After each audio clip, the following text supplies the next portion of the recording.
Narration. But what Clara didn't know was that a lone cowboy was watching from the shadows, about to change everything.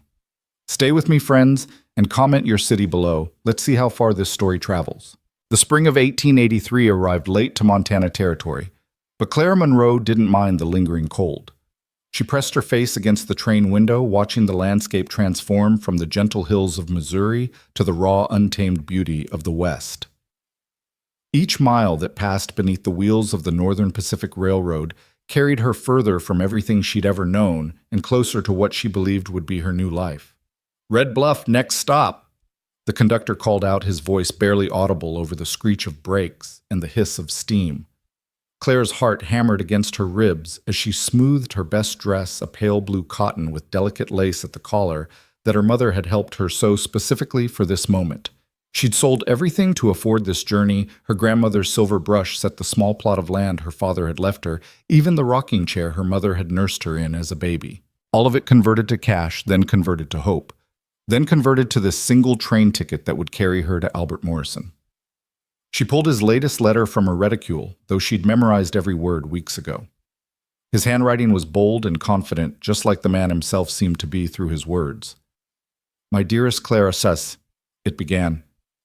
"The days grow longer as I await your arrival.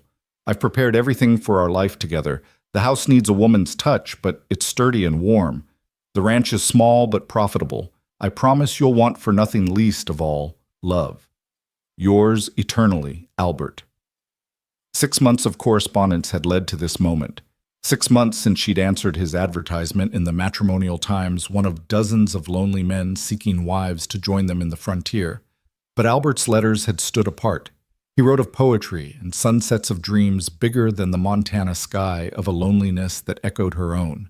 The train lurched to a stop, and Clara's reflection caught in the window. Wide brown eyes, auburn hair carefully pinned despite the journey, cheeks flushed with anticipation, and just a touch of fear. At 26, she was considered well past marrying age back in Independence, Missouri. The war between the states had taken so many young men, including her fiancé Thomas, who died at Gettysburg before they could wed. She'd spent the following years caring for her ailing mother, watching her friends marry the few men who returned until she was left alone with nothing but a quiet house and quieter prospects. "Ma'am," the porter appeared beside her. "This is your stop." Clara stood on unsteady legs, gathering her carpetbag and the small trunk that contained everything she now owned in the world. The porter helped her down onto the platform, and the moment her boots touched Montana soil, she felt the weight of her decision. The station was busier than she'd expected. Cowboys lounged against the walls, their spurs catching the afternoon sun. Merchants loaded wagons with supplies. Women in calico dresses hurried past with baskets on their arms. And there, standing near the station house, was a group of well-dressed men, all seeming to wait for something or someone. Clara's eyes searched for Albert. He'd promised to wear a red kerchief so she'd recognize him, though he'd sent a small photograph that she kept pressed against her heart.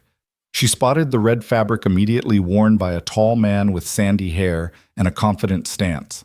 Her breath caught. He was even more handsome than his photograph suggested. She took a step forward, then another, her heart singing despite her nervousness. This was it, the moment her new life would begin. But as she approached, she noticed something odd. The men around Albert were nudging each other, exchanging glances, some trying to suppress smiles. "Albert?" she called softly when she was close enough. He turned, and his blue eyes swept over her from head to toe. For a moment, his expression was unreadable. Then, incredibly, his mouth twisted into a smirk. "Well, well," he said loudly, addressing his companions more than her. "She actually came." The words hit Clara like cold water, but she pressed forward, confusion clouding her features. "Of course I came. We're to be married. You sent for me." And that's when it happened, the laughter. It started with Albert, a low chuckle that built into full-throated guffaws. His friends joined in their amusement, echoing across the platform. Other travelers turned to stare, and Clara felt heat rise to her cheeks, though she didn't yet understand the joke. "Married," Albert wheezed between laughs. "To you. Oh, that's rich. That's truly rich." "I don't understand," Clara whispered, her voice barely audible above their mirth. "Your letters. You said you loved me." You said you'd prepared a home. The letters. One of Albert's friends, a portly man with a waxed mustache, slapped his knee. Tell her about the letters, Morrison. Albert wiped tears from his eyes, his handsome face twisted with cruel amusement. It was a bet, sweetheart. Just a simple wager between gentlemen. $20 said I couldn't get some desperate spinster to travel all the way to Montana Territory believing she'd found love. Looks like I'm $20 richer. The carpetbag slipped from Clara's numb fingers, hitting the platform with a dull thud. Around her, the laughter continued, but it seemed to come from very far away. She was vaguely aware of other sounds, a woman gasping in sympathy, someone muttering about shameful behavior, but mostly she heard the rushing of blood in her ears and the sound of her own heart breaking. You wrote those letters as a joke. Her voice came out strange and hollow. Well, not all of them, Albert admitted with mock thoughtfulness. The first few, certainly. But then Tom here, he gestured to the mustachioed man, he wrote that beautiful one about the sunset, and Charlie contributed that bit about poetry. It was a group effort, really. We had such fun with it. But I sold everything, so Clara said, the full weight of her situation beginning to settle on her shoulders like a yoke. I have nothing left. No home to return to. No family. I sold everything because you said, I said what you wanted to hear, Albert interrupted, his voice turning cold. That's what all you marriage-minded females want, isn't it?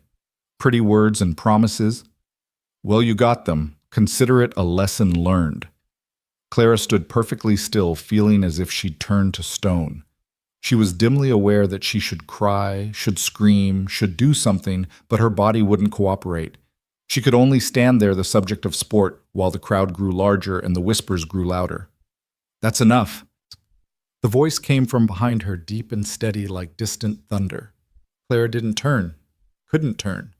But she heard boots on wood, slow and deliberate, and then a man stepped past her to stand between her and Albert's group. He was tall, though not remarkably so, with broad shoulders that suggested years of hard work rather than inherited size. His clothes were simple, worn leather chaps over denim, a plain cotton shirt, a battered hat that had seen better decades.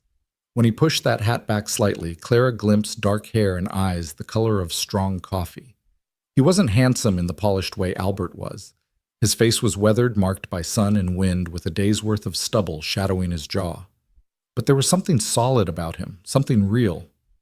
This doesn't concern you, Ro, Albert said, though some of the mirth had left his voice. Seems to me it concerns anyone with a shred of decency, the man Ro replied. His voice never rose, but there was steel beneath the quiet tone. You've had your fun. Now move along. Or what? Tom, the mustachioed friend, stepped forward. You'll defend her honor. She doesn't have any left to defend. Coming out here alone chasing after a man she's never met? He never finished the sentence. Ro's fist connected with Tom's jaw in a movement so quick Clara almost missed it. Tom crumpled to the platform, clutching his face and moaning. Anyone else want to discuss the lady's honor? Ro asked conversationally, as if he hadn't just laid a man out cold. Albert's group exchanged glances. They outnumbered Ro significantly, but something in his stance, relaxed yet ready, suggested that numbers might not matter much. Come on, Albert muttered, helping Tom to his feet. We've had our entertainment. He tipped his hat mockingly at Clara.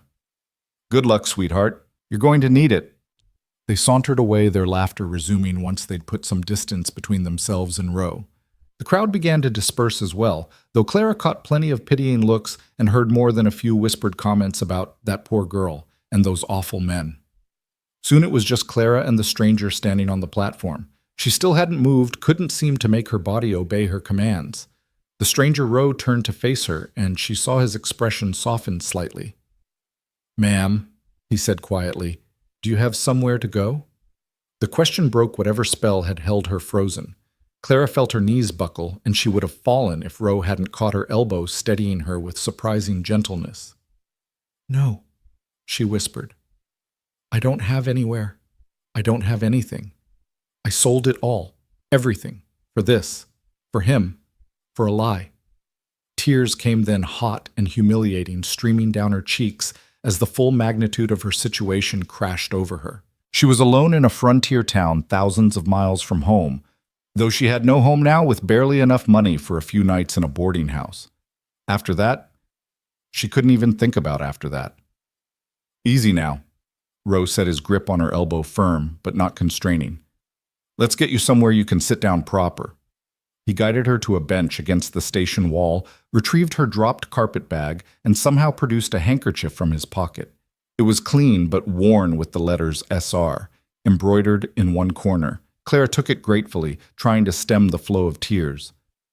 "I'm sorry," she managed between sobs. "You don't need to. I'm not your responsibility." "No," he agreed, settling onto the bench beside her but maintaining a respectful distance. "You're not, but I've got eyes and I saw what happened. That was a low-down, dirty trick they played. No one deserves that." "I was so stupid," Clara said bitterly, "believing that someone could love me through letters, thinking I could just start over out here." "Nothing stupid about hope," Rose said. "It's the ones who prey on hope that are the problem." They sat in silence for a while, Clara gradually getting her tears under control. The sun was starting to sink lower, painting the sky in shades of orange and pink that would have been beautiful if her world wasn't ending. "What's your name?" Roe asked eventually. Clara Monroe." "Silas Roe," he offered in return. "I've got a ranch about 5 miles north of town." "Oh." Clara wasn't sure what else to say. Social niceties seemed absurd given the circumstances. "Miss Monroe," Silas said carefully, "I know you don't know me from Adam, and you've got no reason to trust a stranger after what just happened. But my ranch has a separate bunkhouse where my seasonal hands stay when I have them. It's empty right now. You're welcome to it while you figure out your next move." Clara stared at him. "Why would you offer that?" He shrugged, the movement casual, but his eyes serious. "Maybe because I know what it's like to be alone and desperate in a place that doesn't care if you live or die. Maybe because I was raised to help folks when they need it. Or maybe because I'd like to think that if my sister found herself in your situation, someone would offer her a hand up." "You have a sister." "Had," he corrected quietly. "Fever took her 5 years back along with my ma." "I'm sorry." "Life out here is hard," Silas said simply. "It's harder alone. I'm not asking anything from you, Miss Monroe. Just offering a roof and some time to think. Mrs. Patterson, she's the widow who runs the general store. She's always looking for help. Might be she could use an extra pair of hands, give you a way to earn some money while you decide what comes next." Clara studied his face, searching for any sign of deception or ulterior motives. But his expression was open honest in a way that Albert's had never been, even in his photographs. "I don't want charity," she said carefully. "Good, because I'm not offering any. That bunkhouse needs cleaning something fierce, and I can't cook worth a damn. You help out some while you're staying, we'll call it even." It wasn't ideal. Clara knew she should probably try to find a respectable boarding house, maintain propriety. But propriety hadn't saved her from humiliation, and she had limited funds. This man had defended her when he didn't have to, and something in her gut, the same instinct that had apparently failed her with Albert, said she could trust him. "All right," she said softly. "Just for a few days until I can make arrangements." Silas nodded and stood, offering his hand to help her up. His palm was calloused, working man's hands, but his grip was careful, as if he was aware of his own strength and consciously gentling it. "My wagon's just over here," he said, taking her trunk without being asked. "It's not fancy, but it'll get us there." The wagon was indeed not fancy, a practical vehicle meant for hauling supplies and feed more than passengers. But Silas helped her up onto the bench seat with the same careful courtesy he'd shown throughout their interaction, making sure her skirts were arranged properly before climbing up himself. As they pulled away from the station, Clara caught sight of Albert and his friends outside one of the saloon's drinks, already in hand, toasting their successful prank. Her stomach turned, and she looked away. "Don't give them any more of your thoughts," Silas said quietly, noticing the direction of her gaze. "They're not worth it." "I trusted him," Clara said, the words bitter on her tongue. "I thought his letters were beautiful, romantic. I thought he was lonely like me." "Men like that don't know what loneliness is," Silas replied, his hands steady on the reins as they left the town behind. "They've got their friends, their jokes, their money. They make sport of others because they're empty inside and don't even know it." The road north was rough, and Clara had to grip the seat to keep from bouncing off.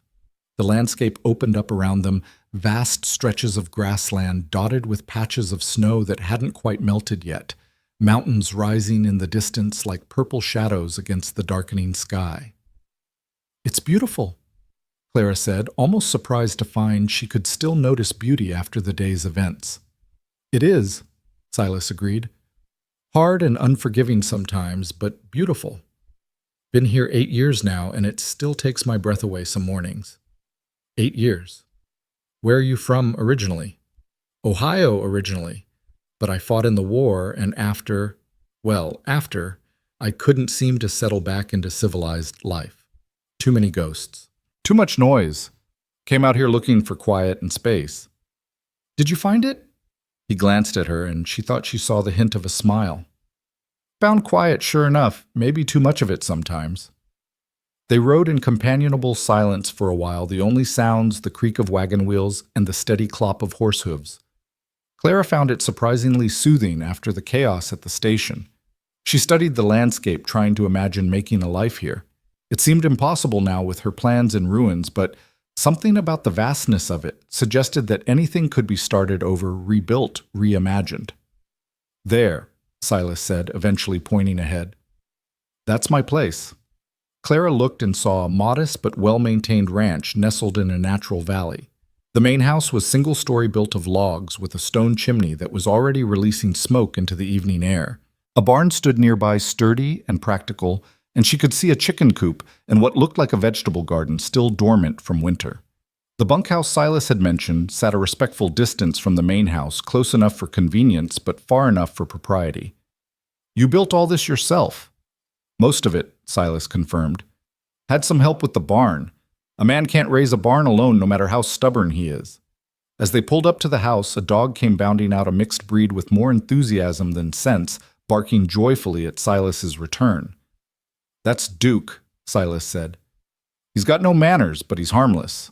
Duke proved this by immediately trying to jump up on Clara when Silas helped her down from the wagon, his tail wagging so hard his whole back end moved with it. "Duke down," Silas commanded, and the dog reluctantly obeyed, though he continued to vibrate with excitement. "He doesn't see many visitors," Silas explained apologetically. He led her to the bunkhouse first, lighting a lantern he pulled from the wagon. The space was indeed dusty, but surprisingly well-appointed. 2 sets of bunk beds, a small table with chairs, a pot-bellied stove for heat, and even a shelf with a few books. "It's not much," Silas said, seeming suddenly self-conscious, "but it's warm and dry. There's a pump out back for water, and the outhouse is that way." He gestured vaguely. "I'll bring some firewood over, get the stove going." "It's perfect," Clara said, meaning it. After expecting to spend her first night in Montana as a new bride, even this simple shelter felt like an unexpected grace. "Thank you, Mr. Rowe. I don't know how to repay your kindness." "No repayment needed," he said firmly. "And call me Silas. We don't stand much on formality out here." He left to get the firewood, and Clara sat on one of the lower bunks, finally allowing herself to truly feel the exhaustion of the day. She'd woken that morning in a hotel in Billings, full of anticipation for her new life. Now she was a charity case dependent on the kindness of a stranger with no clear path forward. But as Silas returned and efficiently built a fire in the stove, as warmth began to spread through the small space, as Duke curled up on the floor near her feet, as if they'd been friends forever, Clara felt something she hadn't expected, a tiny spark of hope. Not the grand romantic hope she'd carried on the train, but something smaller and perhaps more real. "There's some beans and cornbread from last night in the main house," Silas said once the fire was established. "Nothing fancy, but you're welcome to it." Clara's stomach growled, reminding her that she hadn't eaten since breakfast. "That sounds wonderful." The main house was much like Silas himself, plain but solid, everything functional and well-maintained. The furniture was handmade but skillfully done, the floors swept clean, dishes washed and stacked neatly. But there were no curtains on the windows, no tablecloth on the table, no pictures on the walls. It was a house that served its purpose, but had never been a home. Silas heated the beans and sliced the cornbread, his movements efficient in the familiar space.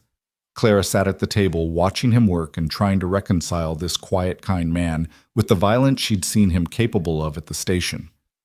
"You hit that man," she said suddenly. Silas paused in his stirring. I did. Why? He turned to look at her, his expression thoughtful. My pa taught me never to raise a hand in anger, but he also taught me that sometimes a man needs to be reminded that his actions have consequences. Tom had that reminder coming. You could have been hurt. There were 5 of them. Silas shrugged and returned to the beans. Maybe, but they're town men, soft. They might have taken me eventually, but it would have cost them, and they knew it. Men like that don't like paying costs. He set a plate in front of her, the beans steaming, the cornbread golden, even though it was a day old. Clara took a bite and nearly moaned. After the emotion of the day, even this simple food tasted like a feast. This is delicious, she said. You're either being kind or you're hungrier than you know. Silas replied, but she caught a pleased look on his face. They ate in silence for a few minutes before Clara asked, Why do you live out here alone? A successful ranch, your own land, surely you could find a wife if you wanted one. Silas was quiet for so long she thought he wouldn't answer. Then he said, Had a fiancée once. Back in Ohio before the war. Sweet girl named Margaret. Told her I'd marry her when I got back. He paused. But the man who came back wasn't the one who'd left. I'd seen too much done too much. I couldn't saddle her with what I'd become. So I left. Came here. Built this place. Do you regret it? Some days, he admitted. But Margaret married a shopkeeper 2 years after I left. Has 3 children now. She got the life she deserved with a whole man instead of whatever pieces the war left of me. Clara reached across the table, impulsively touching his hand briefly. You seem pretty whole to me. He looked at their hands, hers small and pale, his large and tanned, then gently pulled away. You've had a long day, Miss Clara. Best get some rest. She knew a dismissal when she heard one, but it was gently done. She rose, taking her plate to the basin like she'd seen him do. Leave it, he said. I'll take care of it. I don't want to... Tomorrow, he interrupted softly. Tomorrow you can start earning your keep if that's what you need. Tonight, just rest. Clara nodded suddenly, feeling every mile of her journey, every tear she'd shed, every shattered dream weighing on her shoulders. Good night, Silas, and thank you for everything. Good night, Miss Clara. She made her way back to the bunkhouse, Duke trailing behind her until Silas called him back. The fire in the stove had warmed the small space nicely, and someone Silas obviously had left a bucket of fresh water by the door while they ate. Clara sat on the bunk and finally allowed herself to think about her situation. She was ruined by any societal standard. An unmarried woman who'd traveled across the country to meet a man now living on his property, even in the separate bunkhouse, even with nothing improper happening, her reputation was destroyed. Not that it mattered much. She had no family to shame, no home to return to. She pulled out the packet of Albert's letters from her bag, intending to burn them in the stove. But something made her hesitate. She opened one at random, reading the flowing script that had once made her heart race. My darling Clara, I dreamt of you last night. We were walking through a field of wildflowers, your hand in mine, your laughter like music.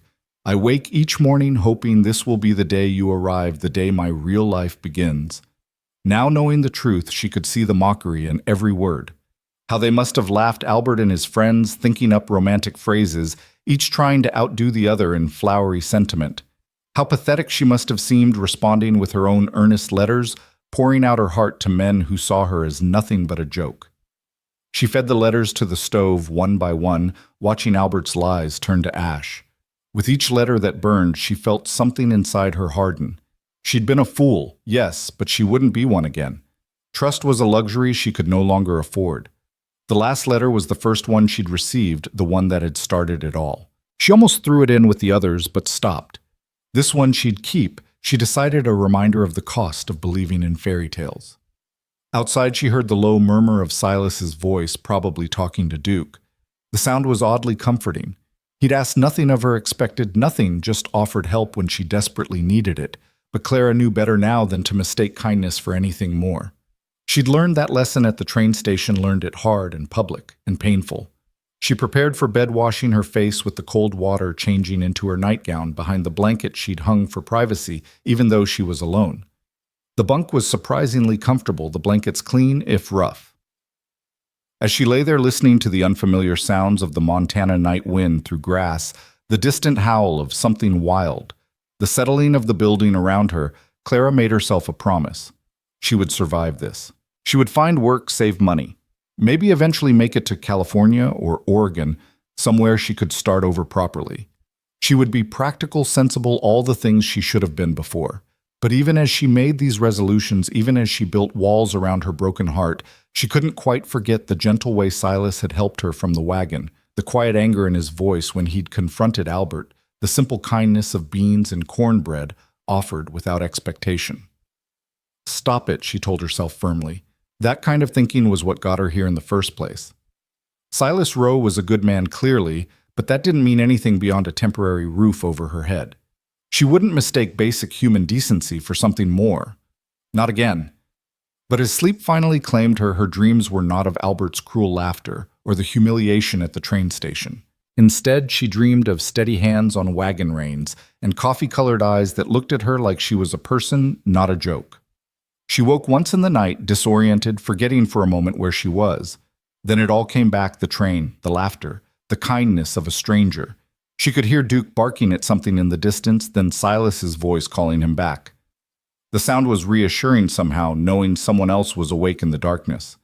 Clara pulled the blanket higher and closed her eyes again. Tomorrow she would start putting her life back together. Tomorrow she would be strong and independent and wholly self-reliant. But tonight, just for tonight, she allowed herself to feel grateful that when she'd fallen, someone had been there to catch her. The Montana wind continued its lonely song outside the bunkhouse walls, and somewhere in the main house, a good man sat by his fire, wondering what had possessed him to bring home a broken-hearted stranger, and why the empty house suddenly felt a little less empty, knowing she was near. The morning arrived with a thin frost coating the windows of the bunkhouse, and Clara woke to the sound of a rooster crowing somewhere near the main house. For a moment, wrapped in the rough wool blankets, she could almost pretend she was back home in Missouri, that none of yesterday had happened. But the unfamiliar ceiling above her and the lingering smell of wood smoke from the pot-bellied stove brought reality crashing back. She dressed quickly in the cold air, choosing her second-best dress, a practical brown wool that wouldn't show dirt easily. Her best dress, the blue one she'd worn yesterday, hung on a nail, still carrying the dust of her humiliation. She couldn't bear to look at it. When she stepped outside, the morning sun was just beginning to paint the mountains gold, and the air was so crisp it made her lungs ache. Silas was already at work. She could see him moving around inside the barn, and Duke came running the moment he spotted her tail wagging enthusiastically. "Good morning to you too, Hossain," she said, scratching behind his ears, grateful for the uncomplicated affection. Silas emerged from the barn carrying a bucket of fresh milk, and Clara was struck again by how different he was from Albert. Where Albert had been polished and deliberately charming, Silas seemed unconscious of himself, moving with the easy confidence of a man comfortable in his own skin and his own land. "Morning," he said simply. "Sleep all right?" "Yes, thank you. The bunkhouse is very comfortable. There's coffee on the stove and biscuits from this morning. Help yourself." Clara followed him into the house where indeed coffee bubbled on the stove and a plate of biscuits sat on the table still warm. She poured herself a cup and wrapped her hands around it, savoring the warmth. "I thought I might go into town today," she said carefully. "Speak to Mrs. Patterson about work." Silas nodded, buttering a biscuit. "Smart thinking. Martha Patterson's good people. She'll treat you fair."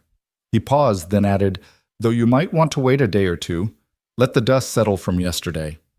Clara felt heat rise to her cheeks. Of course, everyone in town would know by now. The story of the foolish spinster who'd traveled across the country for a fake proposal would be the talk of every household, every saloon, every street corner. "They'll have moved on to something else soon enough," Silas said, reading her expression. "Town that size, there's always new gossip. Besides, Martha's not one to judge. She came out here as a mail-order bride herself 20 years ago. Worked out well for her until Patterson died of pneumonia 2 winters back." Oh. Clara hadn't considered that others might have similar stories, might have taken similar risks. "Tell you what," Silas continued, "I need supplies from town anyway. Give it 3 days, then we'll go together. Might be easier having someone with you." The kindness of it made her throat tight. I don't want to be a burden. You're not. His tone was matter-of-fact. Now you said you'd help out to earn your keep. Can you cook? Yes, quite well, actually. My mother taught me, and I kept house for her until she passed. Good. Because I can make biscuits, beans, and coffee, and that's about the extent of it. Been living on those three things so long, I'd about forgotten food could taste like anything else. Despite everything, Clara found herself smiling. I'll need to know what supplies you have. He showed her the pantry, which was well stocked with basics. Flour, salt, sugar, lard, dried beans, preserved meats, canned goods. There was even a root cellar with potatoes, onions, and turnips stored from the previous fall's harvest. This is more than enough to work with, Clara said, already planning meals in her head. It felt good to have a purpose, however small. There's a garden plot out back, Silas added. Haven't had time to tend it proper, but maybe... Well, if you're still here, come planting time, maybe you'd want to put something in. The unspoken question hung between them. How long would she stay?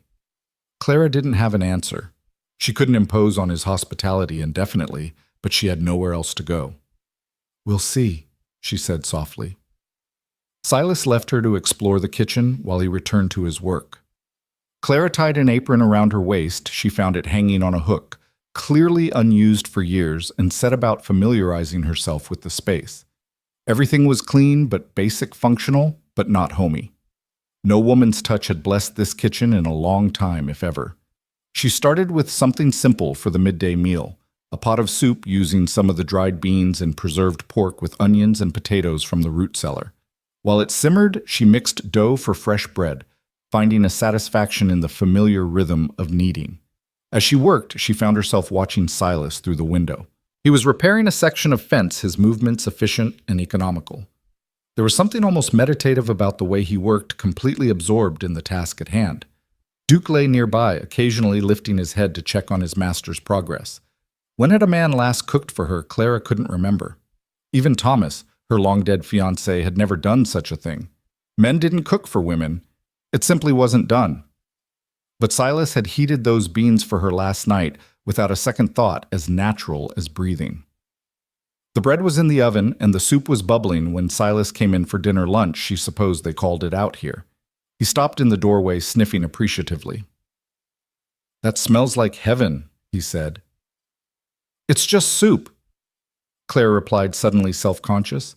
But when she served it, along with thick slices of fresh bread, Silas ate with such obvious enjoyment that she couldn't help but feel pleased. He had seconds, then thirds, before finally pushing back from the table with a contented sigh. Ma'am, that's the best meal I've had in, well, probably since the last time my mother cooked for me. It's just simple food, Clara protested. Maybe so, but you've got a gift for it. That soup tastes like care went into it. He stood reaching for his hat. I've got to check on the cattle in the far pasture. Be back before dark. After he left, Clara cleaned the kitchen thoroughly, then found herself at loose ends. She wandered back to the bunkhouse and retrieved her sewing kit, one of the few practical things she'd brought. There were holes in several of Silas's socks she'd noticed in a basket by his bed. She could mend those. She settled in the main house's front room near the window for light and began to sew. It was peaceful work, the kind that let her mind wander. She tried not to think about Albert, about the humiliation, but it kept creeping in. How many other women had those men tricked? Was she just one in a long line of desperate spinsters they'd made sport of? The sound of horses approaching made her look up. 3 riders were coming down the road toward the ranch. Her heart began to pound. What if it was Albert and his friends come to cause more trouble? But as they got closer, she saw they were older men, weathered and worn like Silas. They dismounted near the barn, and she could hear their voices carrying on the wind, though not the words. Should she go out hide? She wasn't sure what her role here was, what Silas would want her to do. Before she could decide, the front door opened and Silas entered, followed by the 3 men. He looked surprised to find her in his chair, his socks in her lap. Miss Clara, he said carefully, these are some neighbors. Ben Watson, Carl Hendricks, and Joe Paulson. Gentlemen, this is Miss Monroe. She's staying in the bunkhouse for a spell. The men tipped their hats politely, but Clara could see the curiosity in their eyes. She knew how this looked, a single woman living on a bachelor's property. Her reputation already damaged was now thoroughly destroyed. "Pleased to meet you," she managed. "We heard about what happened at the station yesterday, Sam," Ben Watson said bluntly. He was the oldest of the three with silver hair and kind eyes. "That was a dirty trick Morrison played. Boy needs a stronger lesson than what Silas gave him." "What's done is done," Silas said firmly. "Miss Clara doesn't need to relive it. Actually came by to tell you Morrison and his crew are bragging about it in town," Carl said. He was younger, with a thick black beard. "Making the lady out to be—" He glanced at Clara and cleared his throat. "Well, saying things that aren't fit to repeat." Clara felt her face burn. Of course, Albert would make it worse, would paint her as desperate, pathetic, probably worse things she couldn't imagine. "Also came to say," Joe added quietly, "that Martha Patterson put them straight, told them exactly what she thought of grown men playing such games. Near about took Morrison's head off with her rolling pin when he laughed about it in her store." "Martha doesn't suffer fools," Ben agreed. "She's letting everyone know the truth of it, that Miss Monroe here was responding to what she thought was an honest proposal, and that any decent person would have done the same." "Doesn't matter," Clara said quietly. "The damage is done. No one will want to associate with me now." "You might be surprised," Carl said. "Town's full of folks who came here looking for second chances. Most of us got stories we'd rather forget." They stayed for coffee. Clara insisted on serving them, needing something to do with her hands. The men were polite, careful with their language around her, and she realized they were trying in their rough way to make her feel welcome. After they left, Silas stood awkwardly in the front room. "I'm sorry about that. Should have warned you I might have visitors." "It's your home," Clara said. "You don't need to apologize for having guests. Still, I know this isn't what you signed up for, being the subject of gossip." Clara gave a bitter laugh. "I signed up to be a wife. Instead, I'm a cautionary tale." "You're a survivor," Silas corrected. "That's something to be proud of." That evening, Clara made a proper dinner: fried chicken, mashed potatoes, gravy, and green beans she'd found canned in the pantry. Silas's expression when he sat down to the meal was almost comical. "This is too much," he said. "You don't need to go to this trouble." "I like cooking," Clara admitted. "Makes me feel useful. Besides your skin and bones, when's the last time you had a proper meal?" "Can't recall," he said honestly, then tucked into the food with enthusiasm. After dinner, they sat by the fire, Silas in his chair, Clara in the one she'd claimed for sewing. It was oddly domestic, comfortable in a way that surprised her. "Can I ask you something?" Clara said suddenly. "Sure. Why did you really offer to help me? And don't say Christian charity. There's more to it than that." Silas was quiet for a long moment, staring into the fire. "You ever see a horse that's been broke wrong? Beaten down until there's no spirit left, just fear?" "Yes. Yesterday at the station you looked like that, like someone had taken something bright and tried to crush it out of you. I couldn't stand it. Couldn't stand them laughing while you stood there trying to hold yourself together." Clara felt tears prick her eyes. "I felt crushed." "But you're not," Silas said, looking at her now. "You're here, you're cooking, you're planning. That's not crushed. That's strong." "I don't feel strong. Strongest people rarely do." They lapsed into silence, but it wasn't uncomfortable. Clara found herself stealing glances at him, noting the way the firelight played across his weathered features. He wasn't handsome, not in the conventional sense, but there was something solid about him, something real that Albert's polished good looks had lacked. "Stop it," she told herself firmly. "Haven't you learned your lesson?" "I should go," she said, standing abruptly. "Thank you for dinner. I mean, for letting me cook dinner. I know what you mean," Silas said gently. "Good night, Miss Clara." "Good night." The next 3 days fell into a routine. Clara cooked and cleaned, mended clothes, and organized the chaos of Silas's bachelor household. Silas worked his ranch, coming in for meals with appreciation that never seemed to wane, no matter what she put in front of him. In the evenings, they sat by the fire, sometimes talking, sometimes just sharing the comfortable silence. On the second day, she ventured into the garden plot Silas had mentioned. It was overgrown with dead weeds from the previous year, but she could see the potential. She spent the afternoon clearing it, her hands in the dirt, planning what she would plant if she was still here come spring properly. "You don't have to do that," Silas said when he found her. "I want to. I had a garden back home. I miss it." He helped her clear the rest, working beside her in companionable quiet. When they finished dirty and tired, he smiled a real smile that transformed his face. "Haven't seen that plot look so good in years," he said. "It needs manure," Clara said practically, "and the fence needs fixing to keep the rabbits out." "I'll get on that," he promised, and she realized she'd been making plans like she intended to stay. The thought frightened her. On the third evening, as promised, Silas announced they'd go to town the next day. "You sure you're ready?" he asked. "No," Clara admitted, "but I can't hide forever." That night she barely slept. What would people say? How would they look at her? She knew she had to face it eventually, but the thought made her stomach churn. Morning came too soon. Clara dressed in her best remaining dress, a green wool that brought out the color in her eyes, though she doubted anyone would be looking at her eyes. She pinned her hair carefully, trying to look respectable, though she knew that ship had sailed. Silas had cleaned himself up too, she noticed. He'd shaved, his hair was combed, and he wore what was clearly his town shirt, less worn than his work clothes. The effort he'd made for her sake touched her. "Ready?" he asked. "As I'll ever be." The ride to town was quiet. Claire's hands twisted in her lap, and Silas must have noticed because he said, "It won't be as bad as you're thinking." "How do you know what I'm thinking?" "Your face is like an open book. Every worry you've got is written there plain as day." "That's reassuring," Clara said dryly. "Actually it is," Silas replied. "Means you're honest, can't hide what you're feeling. That's rare out here." As they entered Red Bluff, Clara could feel eyes on them immediately. People stopped their conversations to stare, and she heard whispers following in their wake.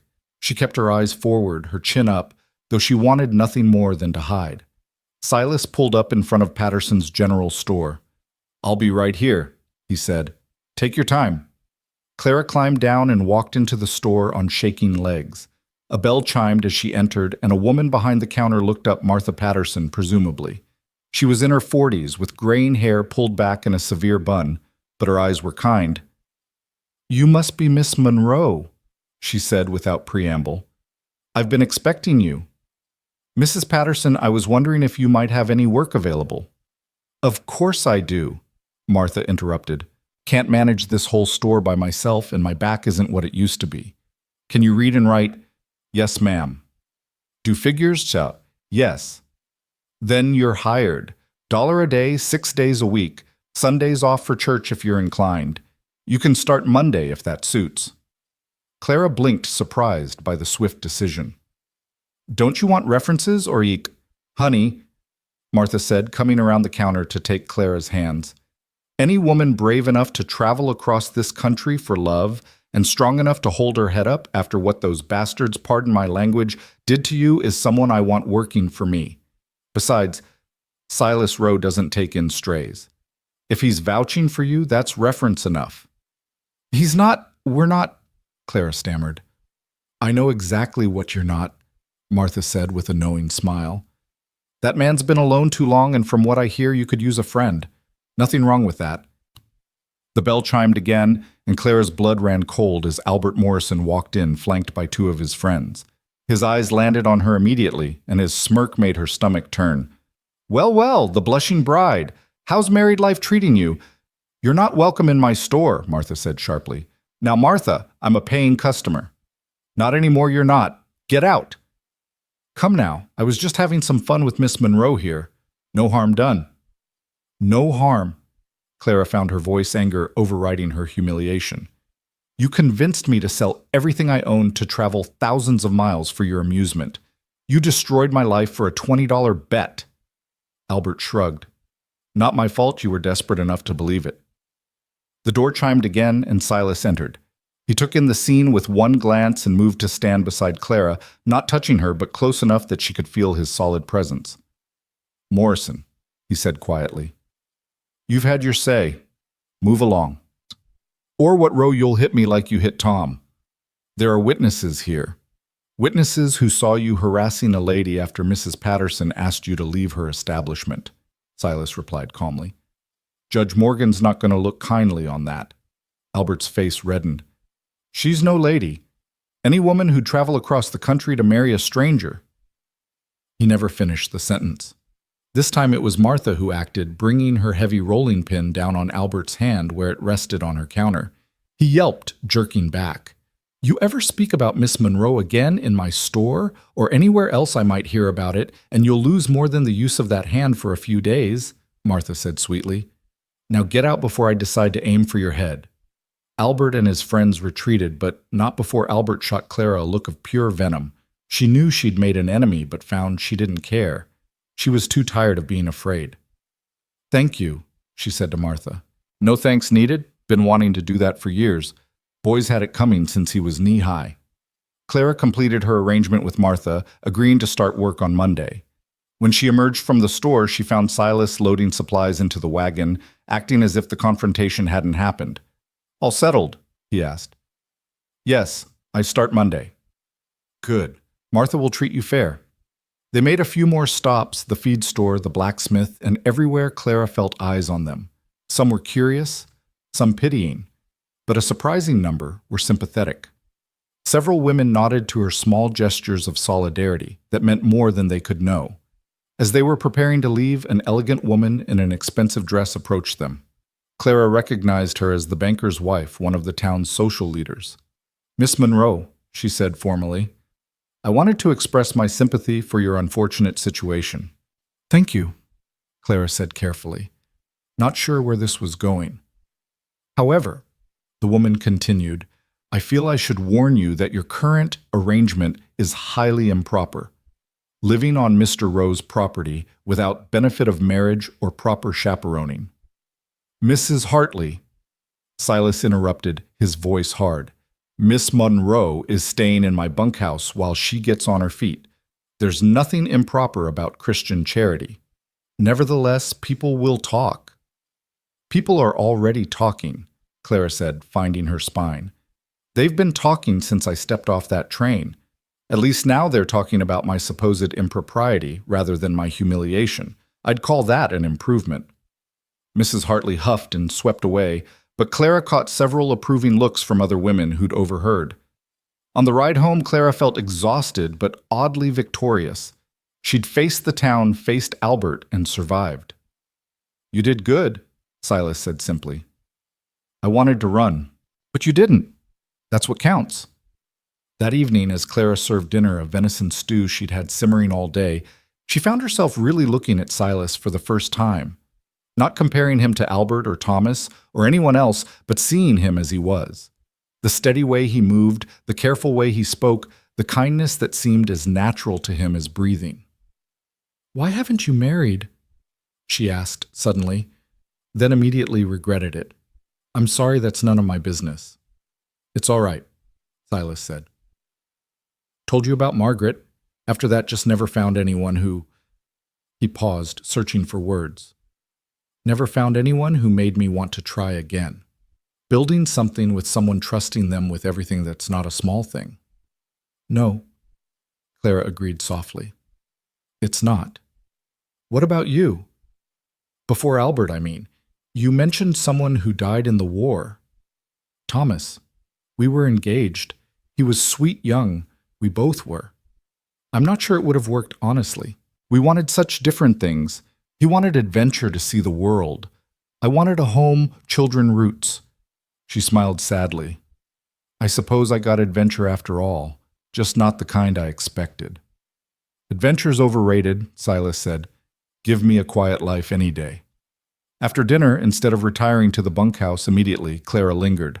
They sat by the fire and Silas pulled out a worn book, Shakespeare, she saw with surprise. You read Shakespeare? My mother was a school teacher before she married, made sure all of us could read and appreciate good writing. This was hers. Would you read some? He looked surprised but pleased. Any preference? You choose. He opened to a marked page and began to read in his deep, steady voice.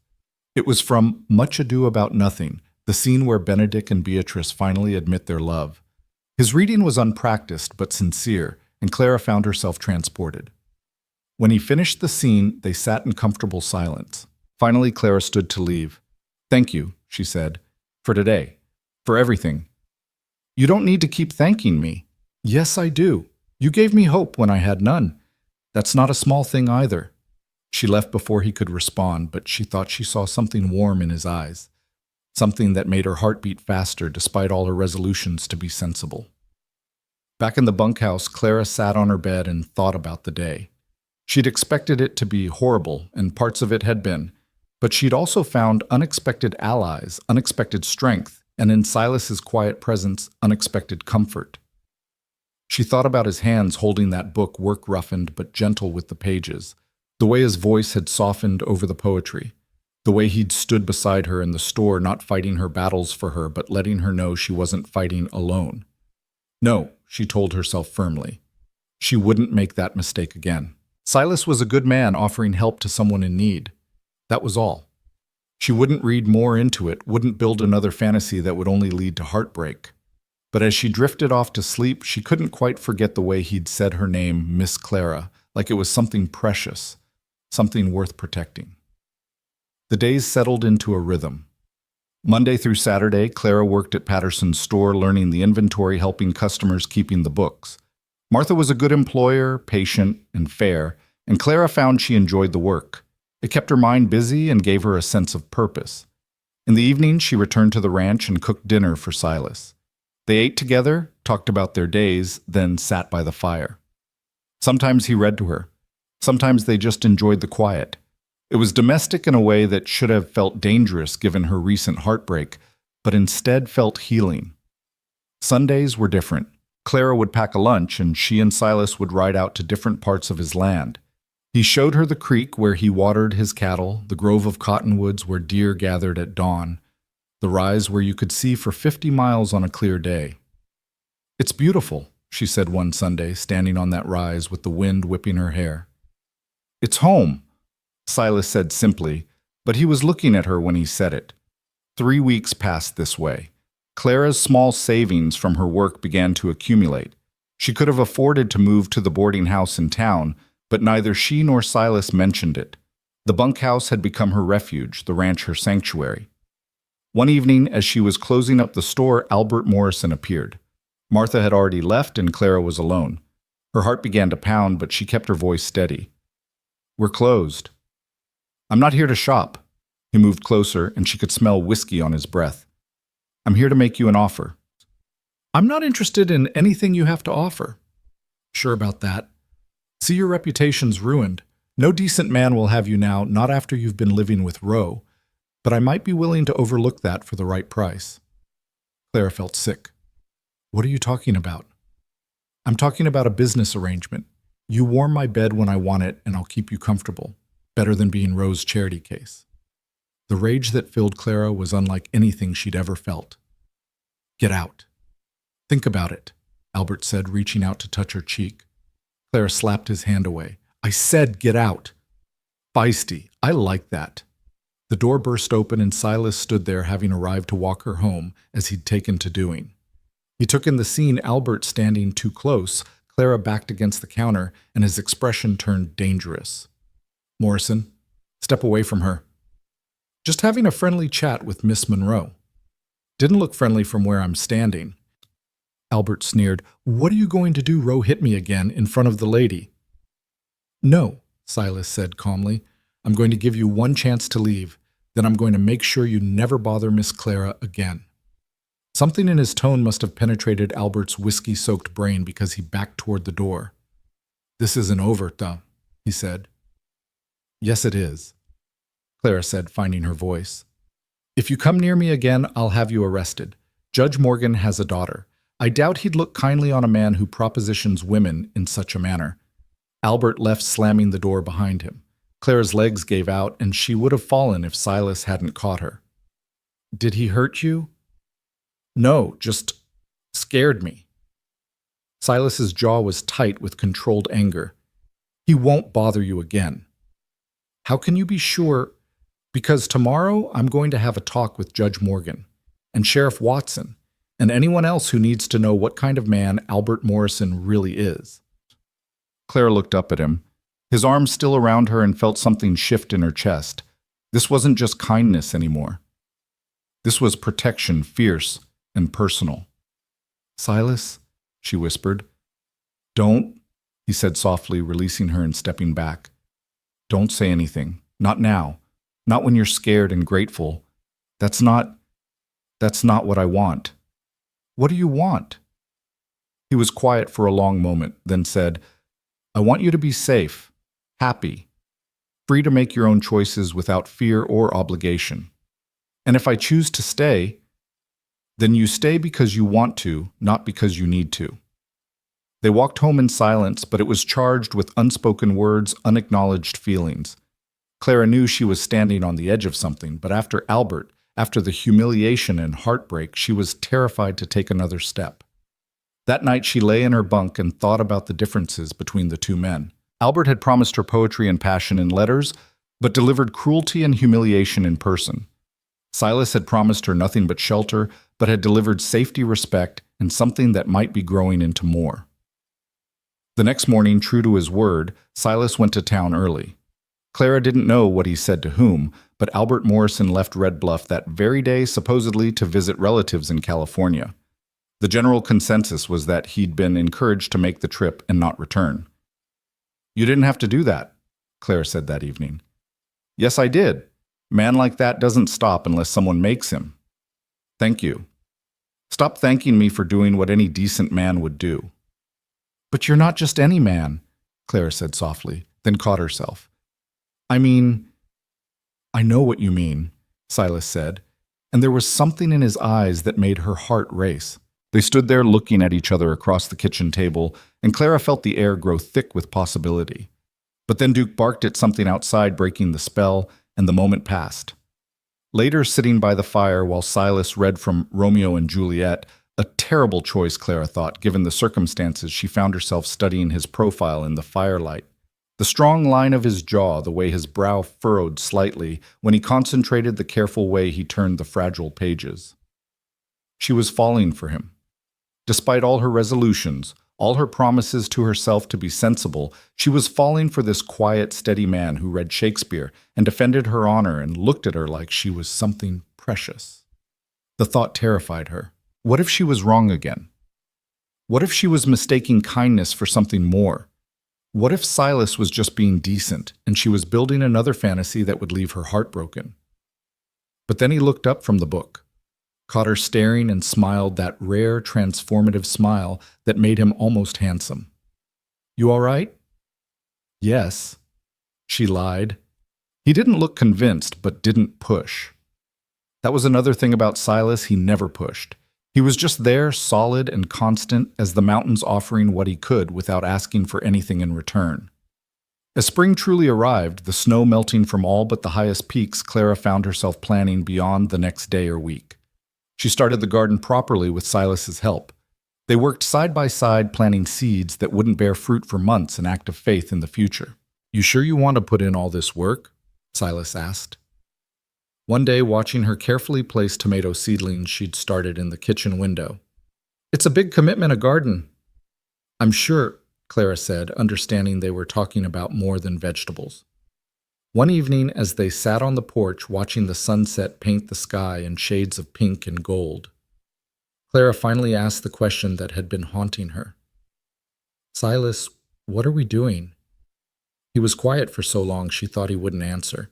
Then he said, "I don't know. I just know that having you here feels right. The house feels less empty. The days feel less long." "I feel the same," Clara admitted. "But I'm scared." "Of what?" "Of being wrong again. Of mistaking kindness for love. Of building something that isn't real." Silas turned to look at her, and his expression was serious. "What we have here, friendship, partnership, whatever you want to call it, it's real. It's built on daily things, small truths, not grand gestures and pretty words. That's as real as it gets." "Is that enough?" "It's more than most folks have," he said. "But if you're asking if there's more—" He stopped, running a hand through his hair in frustration. "I'm no good at this. I don't have pretty words like Morrison did." "I don't want pretty words." Clara said urgently. They were all lies anyway. Then what do you want? Clara thought about it, really thought about it. Truth, steadiness, someone who will be there in the morning and the morning after that and all the mornings to come. I can offer you that, Silas said quietly. If you want it. They sat in silence as the sky darkened and the first stars appeared. Finally, Clara reached over and took his hand. His fingers were calloused working hands, but they held hers gently. I'm not ready, she said. Not yet. I need time to trust again to believe that this is real. Take all the time you need, Silas said. I'm not going anywhere. And Clara believed him, not because of pretty words or grand promises, but because of the steady pressure of his hand in hers, the patient way he waited for her to be ready, the quiet certainty in his voice. As they sat there, hands linked watching the stars emerge one by one, Clara felt something she hadn't felt since stepping off that train hope. Not the desperate grasping hope that had brought her to Montana, but something quieter, stronger, built on a foundation of daily kindnesses and small truths. The weeks that followed their conversation on the porch passed with a sweet tension, like the air before a summer storm. Clara continued working at Patterson's store, where Martha watched her with knowing eyes and made occasional comments about how some men were worth the wait. Silas maintained his respectful distance, never pressing, never assuming, but his eyes followed her when he thought she wasn't looking, and his face lit up each evening when she returned from town. The garden began to flourish under Clara's care, tiny green shoots pushing through the dark soil with a determination that reminded her of herself. She found herself telling the plants about her day as she weeded and watered a habit from her childhood that she'd thought lost forever. You're talking to the tomatoes again, Silas observed one evening coming up behind her as she knelt in the dirt.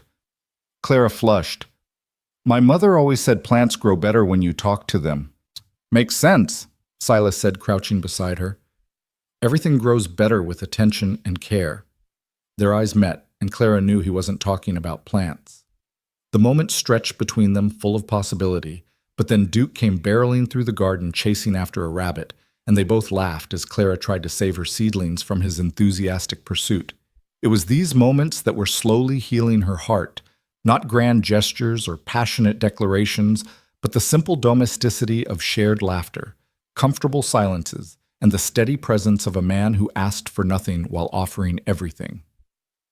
One afternoon in late May, Clara was working in the store when a woman she didn't recognize entered. She was young, perhaps 22, with golden hair and a pretty face that would have been beautiful if not for the bruise darkening her left cheek. Can I help you? Clara asked gently. The woman glanced around nervously. I'm looking for work. Any kind of work. I can clean, cook, sew. I'm not the owner, Clara said, but Mrs. Patterson will be back soon. You're welcome to wait. The woman nodded and moved to stand by the window, her posture tense. Clara recognized that stance she'd held herself the same way those first days after the train station, like she was ready to run at any moment. When Martha returned, she took one look at the woman, and her expression softened. Come on back to the storeroom, honey. We'll talk there. 20 minutes later, Martha emerged alone. Clara, I'm going to need you to watch the store for an hour, maybe 2. Of course. Is everything all right? Martha's expression was grim. That's Mrs. Samuel Harrison. Her husband drinks, and when he drinks, he uses his fists. She's finally had enough, but she needs somewhere to go. The boarding house. First place he'll look. No, she needs somewhere else, somewhere safe. Martha paused, studying Clara. How do you think Silas would feel about another temporary boarder? Clara thought about it for perhaps 2 seconds. He'll say yes. You sure? I'm sure. And she was. Whatever else she might still be uncertain about regarding Silas, she knew his character. He wouldn't turn away someone in need. When Clara explained the situation to him that evening, Silas's reaction was exactly what she'd expected. Of course she can stay. You can share the bunkhouse, make it proper for both of you. You don't even know her. I know she needs help. That's enough. That night, Clara helped Lucy Harrison, for that was her name, settle into the bunkhouse. Lucy was quiet, jumpy at every sound, but gradually relaxed as she realized she was truly safe. Your husband, Lucy said carefully as they prepared for bed. He seems like a good man. He's not my husband, Clara corrected. It's complicated. Oh. Lucy looked confused. But you live here. Clara found herself telling Lucy her story, the letters, the humiliation at the train station, Silas's kindness. Lucy listened with wide eyes. And he's never expected anything. Never, Clara said firmly. Silas isn't like that. Lucy was quiet for a moment, then said, My Samuel started out sweet, brought me flowers, wrote me poems. It was only after we married that he changed, or maybe he just stopped pretending. How long were you married? 2 years. 2 years of watching him turn from the man who courted me into someone I didn't recognize, or maybe into who he really was all along. Clara thought about Albert's cruel laughter, how different it had been from his romantic letters. Then she thought about Silas, consistent and steady, the same man whether he was reading Shakespeare by the fire or mucking out the barn. Some men are exactly who they appear to be, Clara said, surprising herself with the certainty in her voice. The next morning, Samuel Harrison came looking for his wife. Clara was in the garden when she heard the horses approaching, several of them moving fast. Her blood ran cold when she recognized the type of men riding with Harrison, the same rough crowd that had sometimes associated with Albert. Silas emerged from the barn, rifle in hand, but held casually, not quite threatening, but ready. Harrison, he said calmly, what brings you out here? I'm looking for my wife, Samuel said. He was a big man, handsome in a rough way, with the telltale redness of a drinking man. Heard she might have come this way. Haven't seen her, Silas said. Samuel's eyes narrowed. Mind if we look around? I do mind, actually. This is private property. Now, see here, Ro. No, you see here. Silas interrupted, his voice still calm but with steel underneath. You're on my land without invitation. I've asked you to leave. The polite thing would be to do so. One of Samuel's companions, a rat-faced man Clara didn't recognize, spoke up. There's 5 of us, and one of you Ro. That's true, Silas acknowledged. Of course, I'm the one who knows every rock and tree on this land. I'm the one who survived 3 years of war, and I'm the one holding the rifle. He smiled, but it wasn't a pleasant expression. Your choice, gentlemen. The silence stretched taut. From her position in the garden, Clara could see Lucy watching from the bunkhouse window, her face pale with fear. Finally, Samuel spat on the ground. This isn't over, Ro. It is if you're smart, Silas replied. Your wife left you Harrison. Any man worth his salt would ask himself why instead of trying to drag her back. Samuel's face turned purple with rage, but one of his companions grabbed his arm. Come on, Sam. She'll turn up eventually. They rode off, but Clara knew Silas was right. It wasn't over. Men like Samuel Harrison didn't give up easily, especially when their pride was wounded. That evening, as they all sat down to dinner, Clara, Silas, and Lucy. The atmosphere was tense. I should leave, Lucy said quietly. I'm bringing trouble to your door. Trouble was already at my door the day Clara stepped off that train, Silas said. Seems like this ranch has become a place for folks needing a fresh start. I'm all right with that. But Samuel Harrison is a coward who beats women, Silas said bluntly. I've faced worse than him. After dinner, Lucy retired early to the bunkhouse, emotionally exhausted. Clara stayed to help Silas with the dishes, working beside him in comfortable familiarity. You were brave today, she said. Just practical. Men like Harrison are all bluster. Stand up to them once firm-like, and they usually back down. And if they don't? Silas's hand stilled in the soapy water. Then I protect what's mine. The way he said it, the way his eyes met hers, made Clara's breath catch. Silas, I know you're not ready, he said quickly. I'm not trying to push, but you should know. You should know that I consider you under my protection. You and Lucy both, but especially you. Clara's heart was pounding. Why especially me? He dried his hands slowly, seeming to gather his thoughts. Because from the moment I saw you on that platform, trying so hard to hold yourself together while those bastards laughed, I knew I'd do anything to keep you from hurting like that again. Because every evening, when you come home from town, the whole house feels brighter. Because when you're working in that garden, talking to those plants, you look happy. And your happiness has become important to me. More important than maybe it should be. Clara felt tears prick her eyes. Silas, Don't say anything, he interrupted gently. Not yet. Just know that I'll wait. However long it takes for you to trust again to believe that what we have is real, I'll wait. Clara did something then that surprised them both. She rose up on her tiptoes and kissed his cheek, a brief, soft touch that left them both breathless. Thank you, she whispered, and fled to the bunkhouse before either of them could say anything more. Lucy was sitting up in bed mending one of her few dresses by lamplight. Are you all right? She asked, noting Clara's flushed face. I don't know, Clara admitted, sinking onto her own bunk. I think I'm falling in love with him. That's wonderful, isn't it? Is it? The last time I thought I was in love, it was with words on paper that turned out to be lies. How do I know this is real? Lucy set aside her sewing. My Samuel was all words and promises. He could talk pretty when he wanted something, but when things got hard, when the crops failed or money was tight, his true nature showed. Your Silas? He's been tested, hasn't he? You've seen him when things are difficult. Clara thought about it.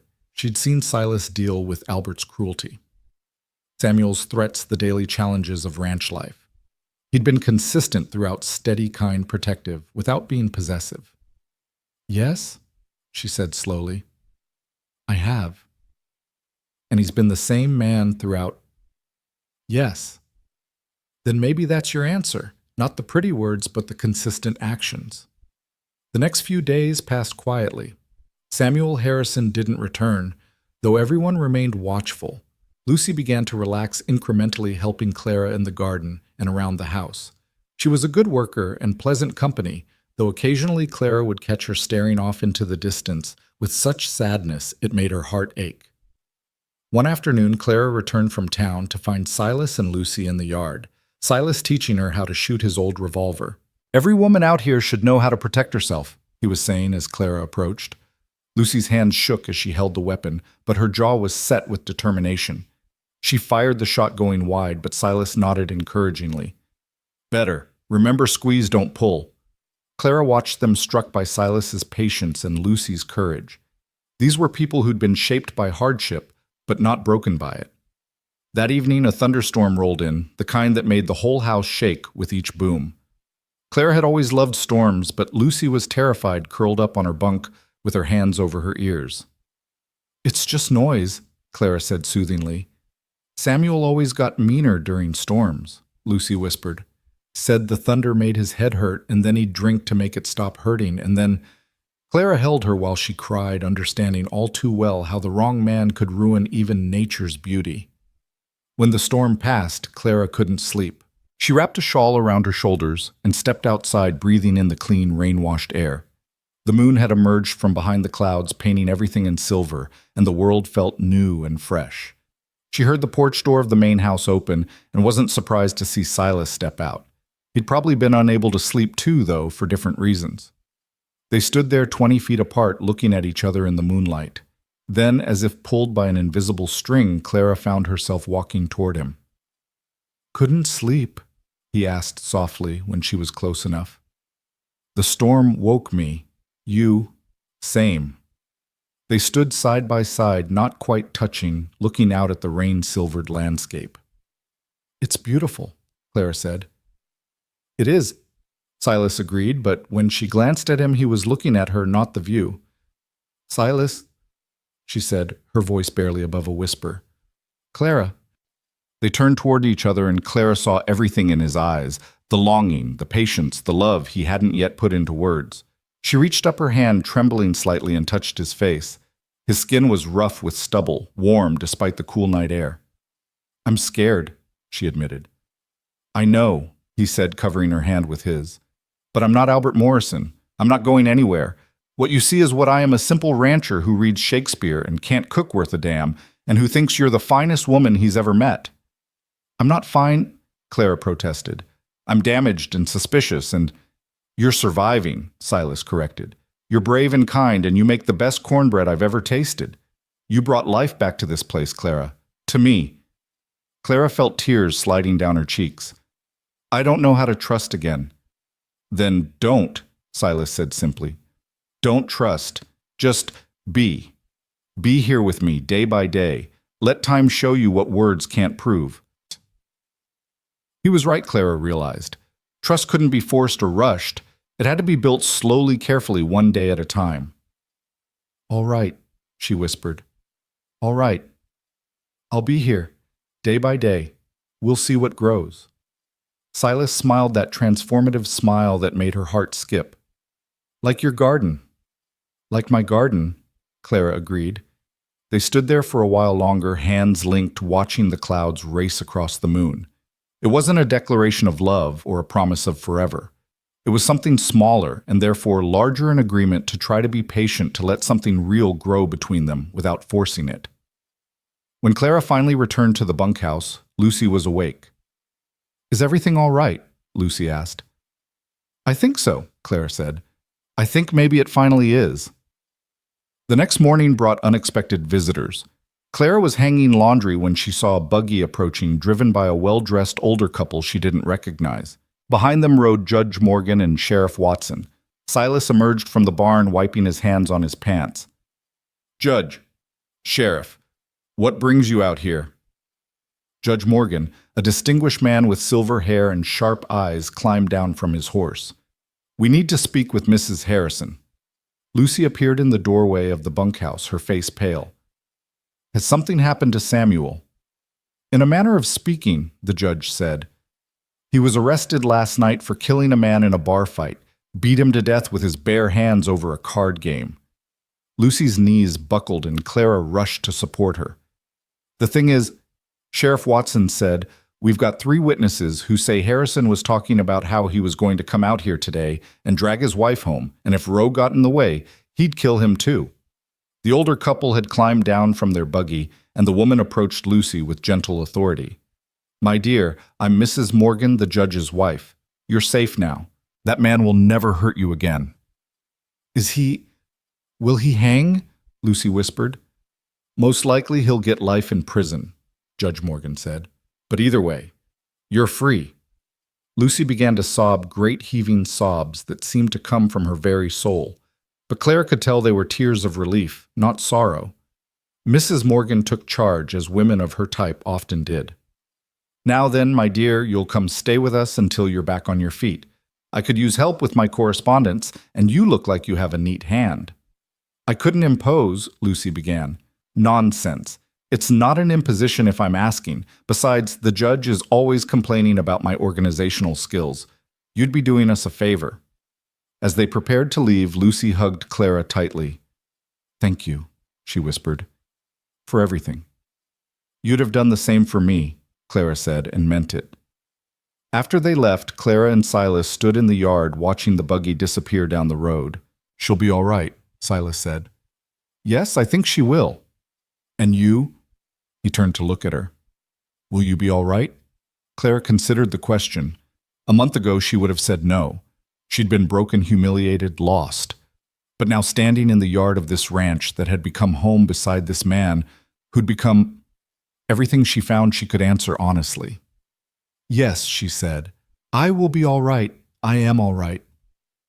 That evening, for the first time since arriving at the ranch, Clara didn't return to the bunkhouse after dinner. Instead, she stayed in the main house, sitting beside Silas on the small sofa he'd built years ago for one person, but which somehow accommodated 2 if they sat close. He read to her from A Midsummer Night's Dream, his voice rumbling through his chest where her head rested against his shoulder. Duke lay at their feet, occasionally sighing contentedly. Love looks not with the eyes, but with the mind, Silas read, and therefore is winged Cupid painted blind. Do you believe that? Clara asked. That love is blind. Silas was quiet for a moment. I think love sees truly, but it sees beyond the surface. It sees what could be, not just what is. What do you see when you look at me? He set the book aside and turned to face her fully. I see a woman who's been knocked down but not defeated. I see strength disguised as gentleness. I see someone who makes my house feel like a home just by being in it. He paused, then added softly, I see my future if you'll have me. Clara's breath caught. Silas. I know it's too soon. I know you're not ready, but I want you to know my intentions. I'm not playing games, Clara. I'm not building up to some grand revelation that'll leave you devastated. I'm just a man who loves you plain and simple. You love me? Have for weeks now. Maybe since that first night when you sat at my table trying so hard to be strong. Definitely since you started talking to those tomato plants. Despite everything, Clara laughed. That's what did it. Talking to vegetables. It was the care in it, Silas said seriously. The way you nurture things. The way you've nurtured this place, Lucy, even me, without realizing it. Clara reached up and touched his face again, marveling at how familiar it had become. I love you too, she whispered. I've been fighting it, afraid to trust it, but I do. I love your steadiness and your kindness. I love how you read Shakespeare in that rough voice of yours. I love how you treat Duke like he's people. I love how you stood up for me, for Lucy, without needing thanks or recognition. Clara, but I'm still scared, she continued. I'm terrified that I'm wrong again, that I'm seeing what I want to see instead of what's really there. Then we go slow, Silas said. We court proper-like. I'll call on you in the evenings. Take you to the church social next month. Walk you home from work. All of it in plain sight of everyone so you can see there's no deception, no hidden side to me. You do that, court me formally, even though I'm already living on your property. I do anything to make you feel safe and sure. Clara kissed him, then properly this time. Not a brief touch on the cheek, but a real kiss, soft and sweet and full of promise. When they pulled apart, both were breathing unsteadily. That wasn't very proper, Clara said, trying for lightness. No, Silas agreed, but it was perfect. They sat together until the fire burned low, talking about everything and nothing. About his childhood in Ohio, her mother's garden in Missouri, his plans for expanding the ranch, her ideas for the vegetable plot. Ordinary things, but shared with extraordinary care. When Clara finally rose to go to the bunkhouse, Silas caught her hand. Stay, he said softly. Not like that. Just stay. Sleep in the spare room. I want to know you're here, safe under my roof. It was improper. It would cause talk if anyone knew. But Clara found she didn't care. She was tired of letting other people's opinions dictate her life. All right, she said. The spare room was small but clean, with a quilted covered bed and a window that looked out over the garden. Clara changed into her nightgown and lay down, feeling strange but not uncomfortable. Through the thin walls, she could hear Silas moving around, getting ready for bed. Good night, Clara. His voice came through the wall. Good night, Silas, she called back. She fell asleep smiling, feeling safer and more at home than she had in years. Clara woke to the smell of coffee and the sound of Silas trying to be quiet in the kitchen. She dressed quickly and found him attempting to make breakfast with Duke, watching hopefully for dropped food. You don't have to cook, she said from the doorway. He turned and his face lit up at the sight of her. Wanted to. You're always cooking for me. That's because I can actually cook. Clara pointed out, rescuing the eggs before they burned. They worked together to salvage breakfast, moving around each other with easy familiarity. It felt right, Clara thought, natural, like they'd been doing this for years. I should probably go back to the bunkhouse, Clara said as they ate, for propriety's sake.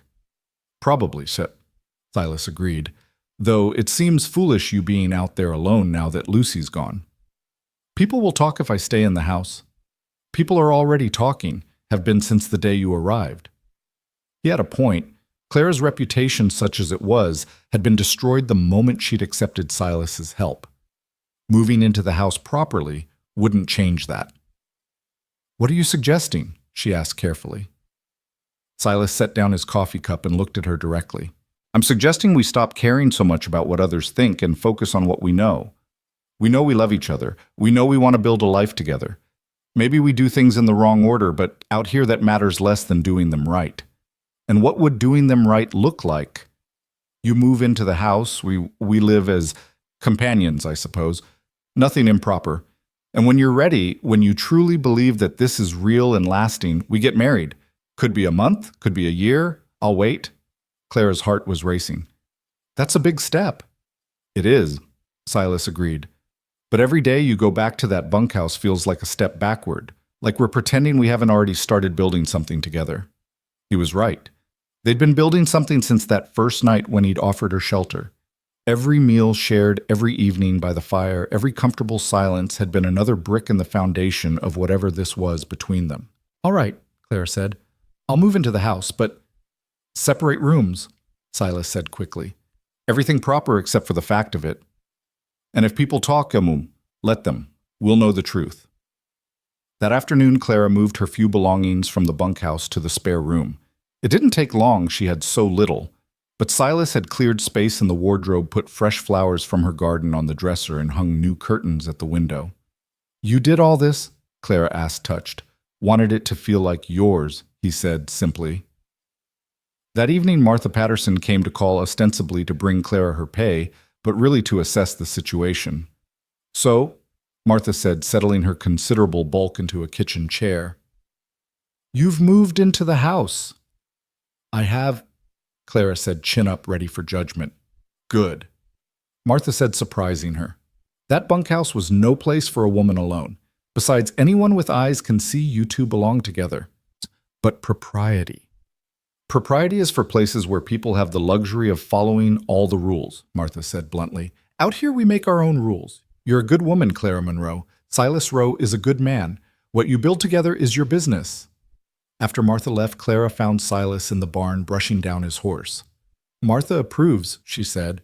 "Martha's a smart woman." Clara watched him work the sure movements of his hands, the gentle way he spoke to the animal.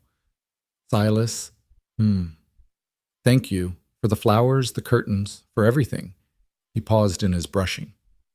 "You're welcome, though I should be thanking you." "For what?" "For taking a chance on this. On us. After everything you've been through, trusting again. I know it's not easy." "No," Clara agreed, moving closer. "It's not easy, but you make it easier.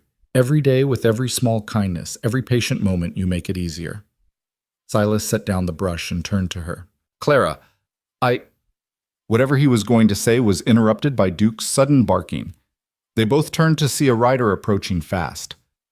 As he got closer, Clara recognized Ben Watson, their neighbor. "Silas," Ben called out before he'd even fully stopped. "There's trouble. Big trouble." "What kind of trouble?" Silas asked, already moving toward his rifle. "Albert Morrison's back, and he's drunk as a skunk, telling everyone in town that he's coming out here to claim what's his." Clara's blood ran cold. "What's his—" Ben looked uncomfortable. "You, ma'am, he's saying you were promised to him, that Silas stole you, and he's come to set things right." Silas's jaw tightened as he processed Ben's words. "How many men does he have with him? 4? Maybe 5. That same crowd from before, plus some new faces. They've been drinking at the saloon since noon, working themselves up to something stupid." Clara felt her hands begin to shake, remembering Albert's cruel laughter, the humiliation that still haunted her dreams. But this time was different. This time she wasn't alone and defenseless on a train platform. "You should go to town," Silas said to her quietly. "Stay with Martha until this blows over." "No," Clara said, surprising herself with the firmness in her voice. "I won't run from him. Not again." "Clara, this could get ugly." "It's already ugly. It's been ugly since the day he made me the butt of his joke. I won't let him drive me from my home." "Your home?" Silas asked softly, something warm flickering in his eyes despite the danger. "Yes," Clara said simply. "My home." Ben cleared his throat. "Carl and Joe are ready to ride over if you need them. Just say the word." "Tell them to come," Silas said, not taking his eyes off Clara. "We'll make our stand here if we have to." After Ben rode off, Silas began preparing. He loaded his rifle, checked his revolver, positioned ammunition where it could be easily reached. Clara watched him transform from the gentleman who read Shakespeare into someone harder, someone shaped by war. "You've done this before," she observed. "More times than I care to remember," he said grimly. "During the war, after it. Thought I'd left it behind when I came here." "I'm sorry I brought this trouble to you." Silas stopped what he was doing and crossed to her, taking her hands in his. "You didn't bring trouble. Morrison did. Men like him always do. They can't stand to see others happy when they're miserable inside." Through the window, Clara could see dust rising on the road. Multiple riders coming fast. Her heart began to pound, but she forced herself to stand straight. "Clara, I need you to go inside," Silas said. "Lock the doors, stay away from the windows." "What about you?" "I'll be fine. I've got good cover from the porch, and Carl and Joe should be here soon." She wanted to argue, but she could see the worry in his eyes. Worry for her, not himself. So she nodded, but before going inside, she rose up and kissed him, pouring all her fear and love into that brief touch. "Be careful," she whispered. "Always am." Clara went inside but didn't lock the door. Instead, she retrieved the shotgun she knew Silas kept in the bedroom, loaded it with steady hands her father had trained years ago, and positioned herself where she could see the front yard through a crack in the curtains. The riders came into view, 6 of them, Albert in the lead. Even from a distance, she could see he was drunk, swaying slightly in his saddle. They stopped just outside the property line, and Albert called out in a slurred voice, "Row, send out my woman."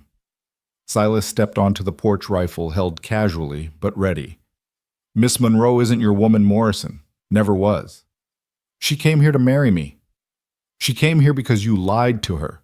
Then you humiliated her for sport. You've got no claim on her." Albert laughed, that same cruel sound from the train station. "She's damaged goods now anyway. Living with you all these weeks, everyone knows what she is, but I'm willing to overlook that. Might even marry her after all, make an honest woman of her." Clara's hands tightened on the shotgun. The audacity of him to speak of making her honest when he'd been the one to destroy her reputation.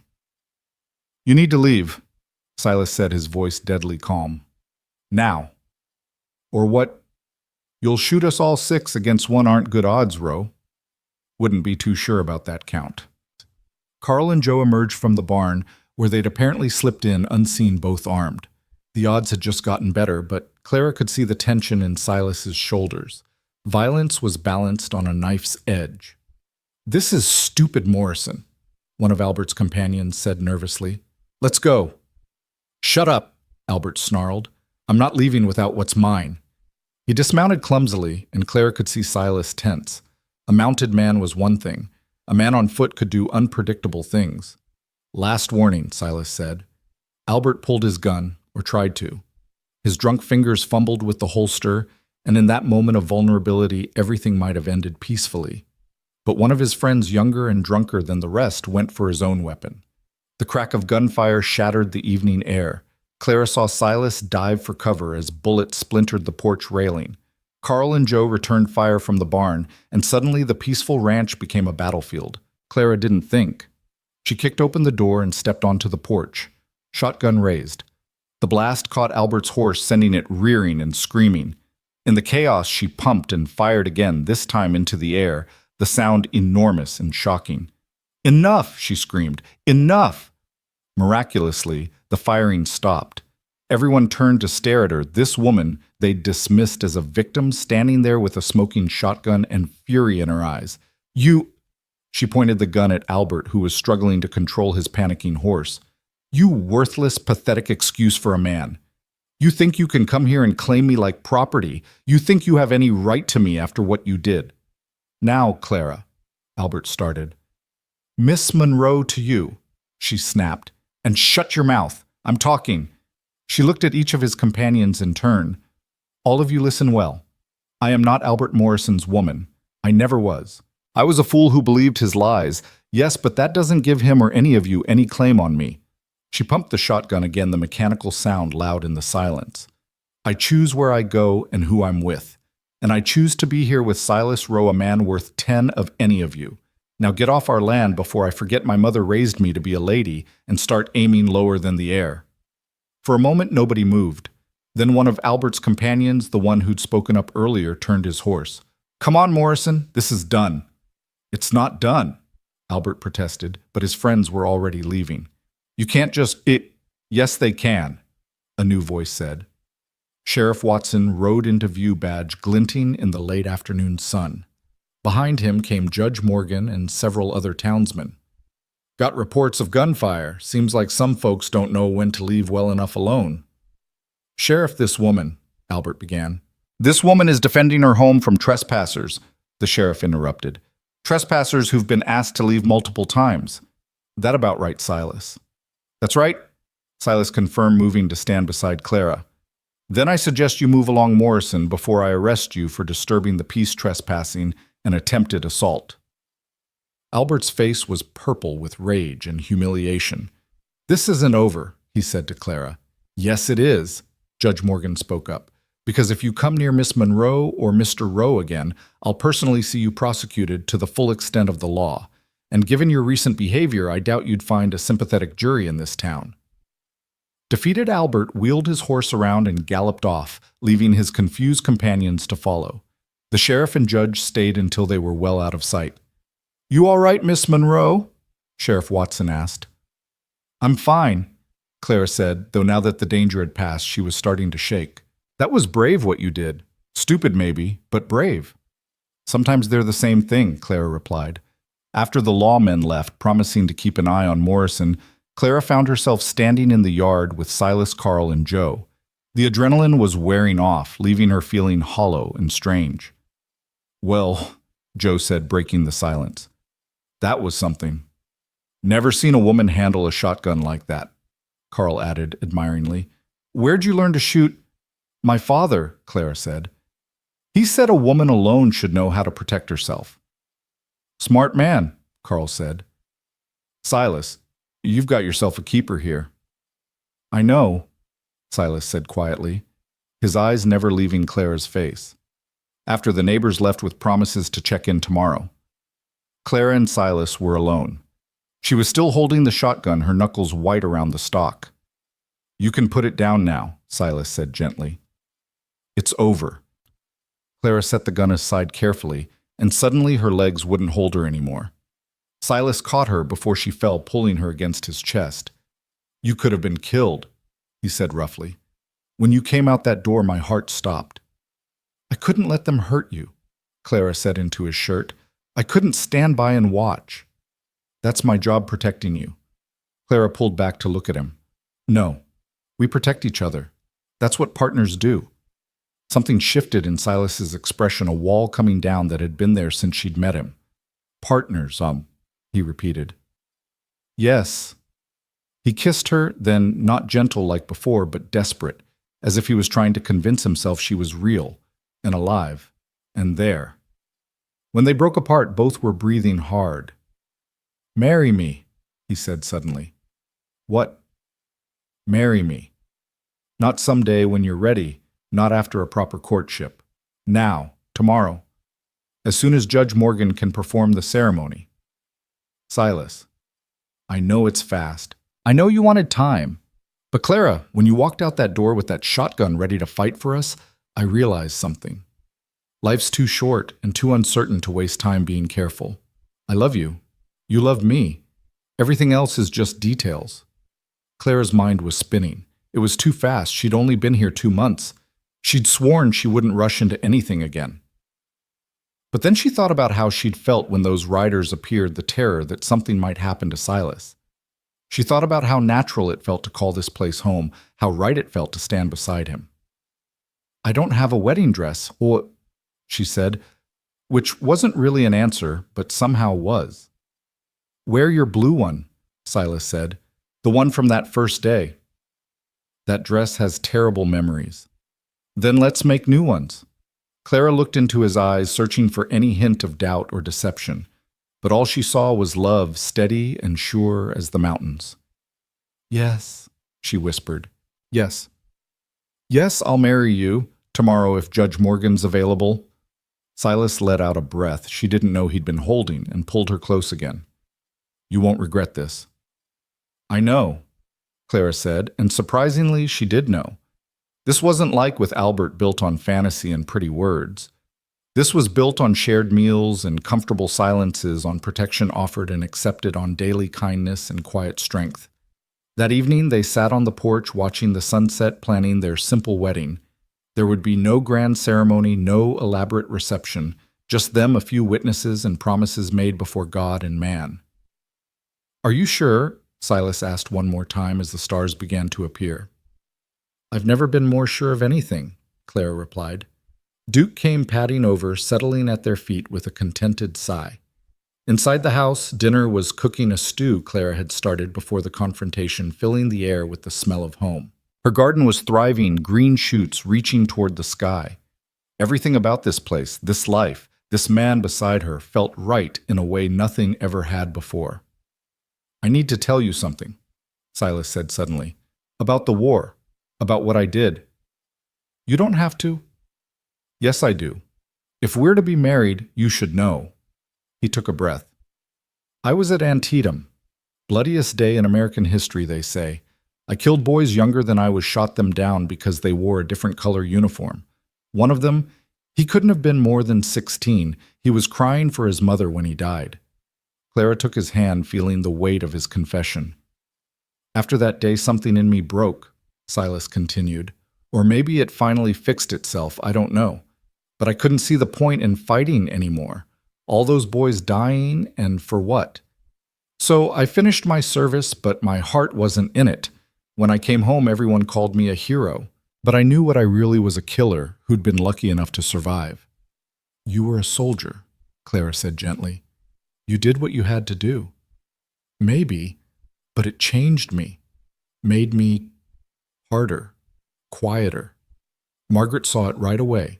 Said I wasn't the same man who'd left. She was right. And you think I should know this because sometimes I have nightmares. Sometimes I wake up thinking I'm back there. Sometimes I go quiet for no reason you'll be able to see. I want you to know what you're getting into." Clara was quiet for a moment, then said, "We all have our ghosts, Silas.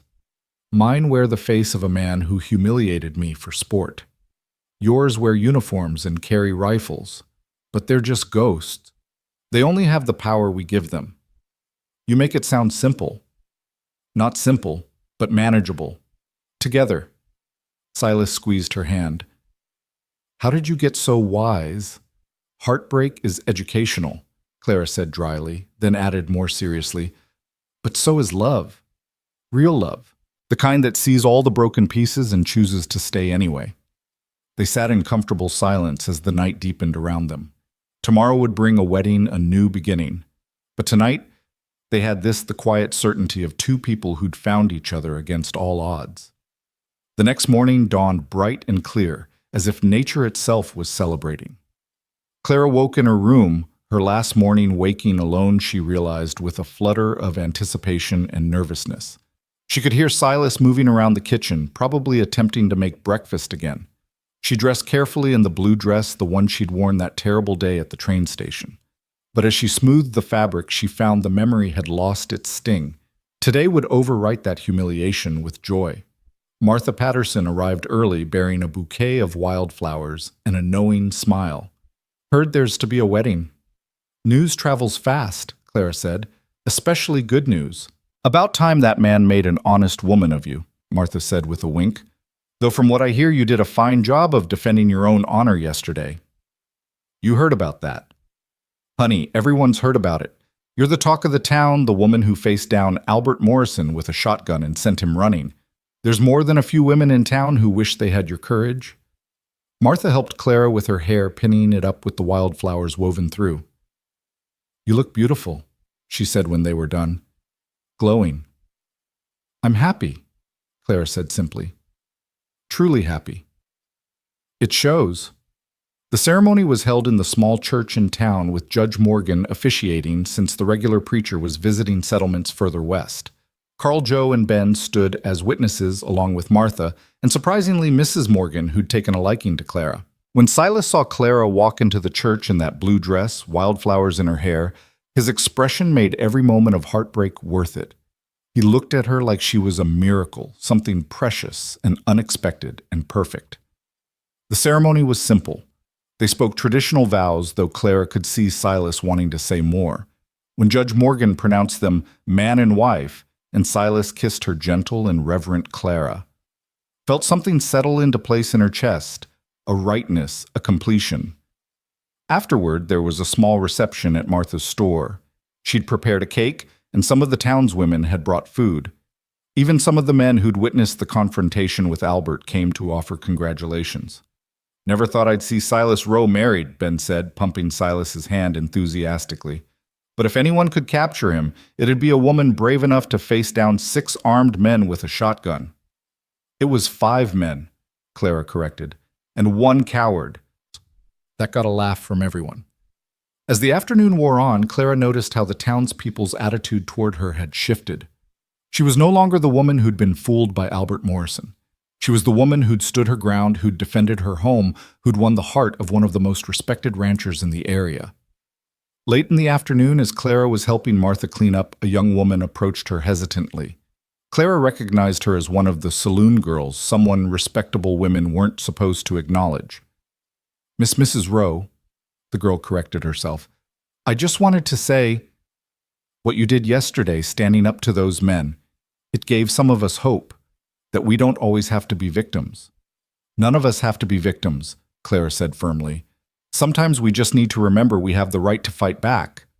The girl nodded and slipped away, but Clara saw her standing a little straighter as she left. As evening approached, Silas appeared at Clara's elbow. Ready to go home, Mrs. Rowe. Mrs. Rowe.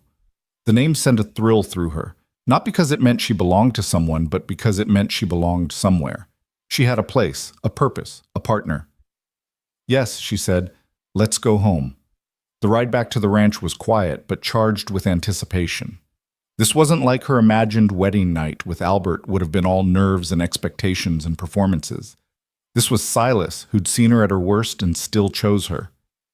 There was nervousness, yes, but also a deep comfort. When they reached the ranch, Silas helped her down from the wagon, holding her a moment longer than necessary.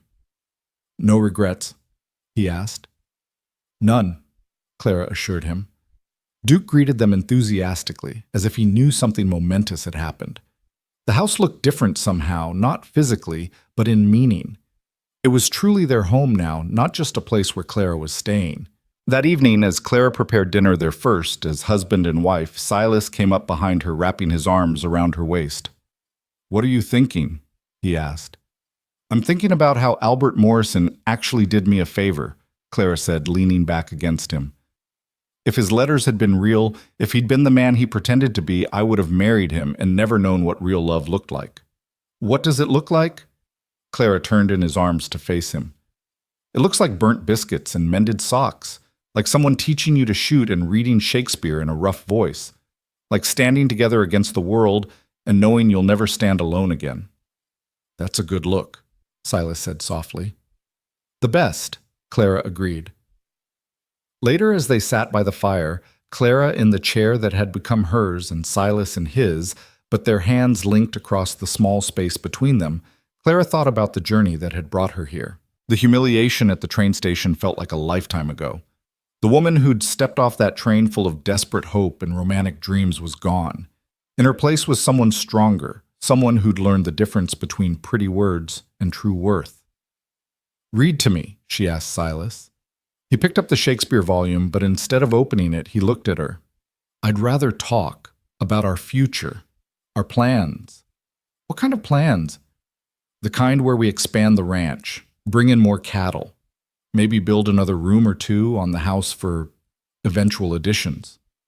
Clara felt herself blush. Children? If we're blessed with them, though I'm already blessed just having you here. Silas Rowe, that was almost poetry. Must be all that Shakespeare rubbing off on me, he said with a grin. They talked late into the night about practical things, the ranch, the garden, the future, but underneath ran a current of joy of two people who'd found each other against all odds and chosen to build something lasting. When they finally retired, Clara paused at the doorway of what was now their room. I love you, she said. I want you to know that this isn't gratitude or proximity or lack of options. I love you for who you are, the man who offered shelter to a stranger who stands up for what's right, who reads poetry and mucks stalls with equal dedication. And I love you, Silas replied, for your courage, your kindness, your ability to find hope even after it's been shattered, for making this empty house a home, for choosing to stay when you could have run. That night as Clara lay in her husband's arms, listening to his heartbeat and the familiar sounds of the ranch at night, she thought about the letter she would write tomorrow, not to send, but to keep. A letter to her future self, to her potential children, about how sometimes the worst thing that happens to you becomes the door to the best thing. She would write about Albert Morrison's cruelty and how it led her to Silas's kindness, about how humiliation became strength how desperation became determination, about how a false promise of love had led to the real thing. But mostly she would write about how love, real love, wasn't found in grand gestures or perfect words. It was built in daily choices, small kindnesses, and the brave decision to trust again after trust had been shattered. Outside, a coyote howled in the distance, and Duke answered with a bark from his spot on the porch. Silas stirred slightly, pulling Clara closer in his sleep. Tomorrow would bring its own challenges, running a ranch always did. There would be hard times ahead, she knew, droughts and harsh winters, sickness and loss. But there would also be spring gardens and autumn harvests, children's laughter, and quiet evenings by the fire. There would be a life built on truth instead of lies, on steady love instead of false promises. Clara closed her eyes, feeling more at peace than she ever had.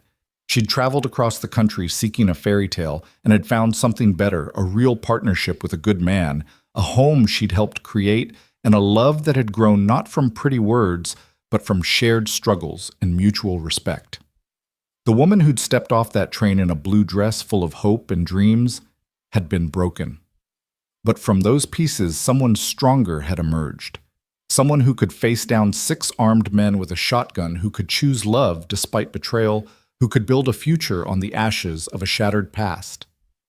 As sleep finally took her, Clara's last thought was of her garden, of the seeds she'd planted that were even now pushing through the dark soil toward the light. Growth was slow, sometimes invisible, but it was happening. Just like her love for Silas, just like her new life, it was growing stronger every day. Roots deep and branches reaching toward the sky. The first year of their marriage passed like a dream Clara never wanted to wake from. Summer brought an abundance from her garden that she preserved for winter, working alongside Silas to put up beans and tomatoes, to store potatoes and onions in the root cellar. They worked from dawn to dusk, but the labor felt light when shared, when punctuated by stolen kisses and quiet laughter. By autumn, Clara knew she was carrying their first child.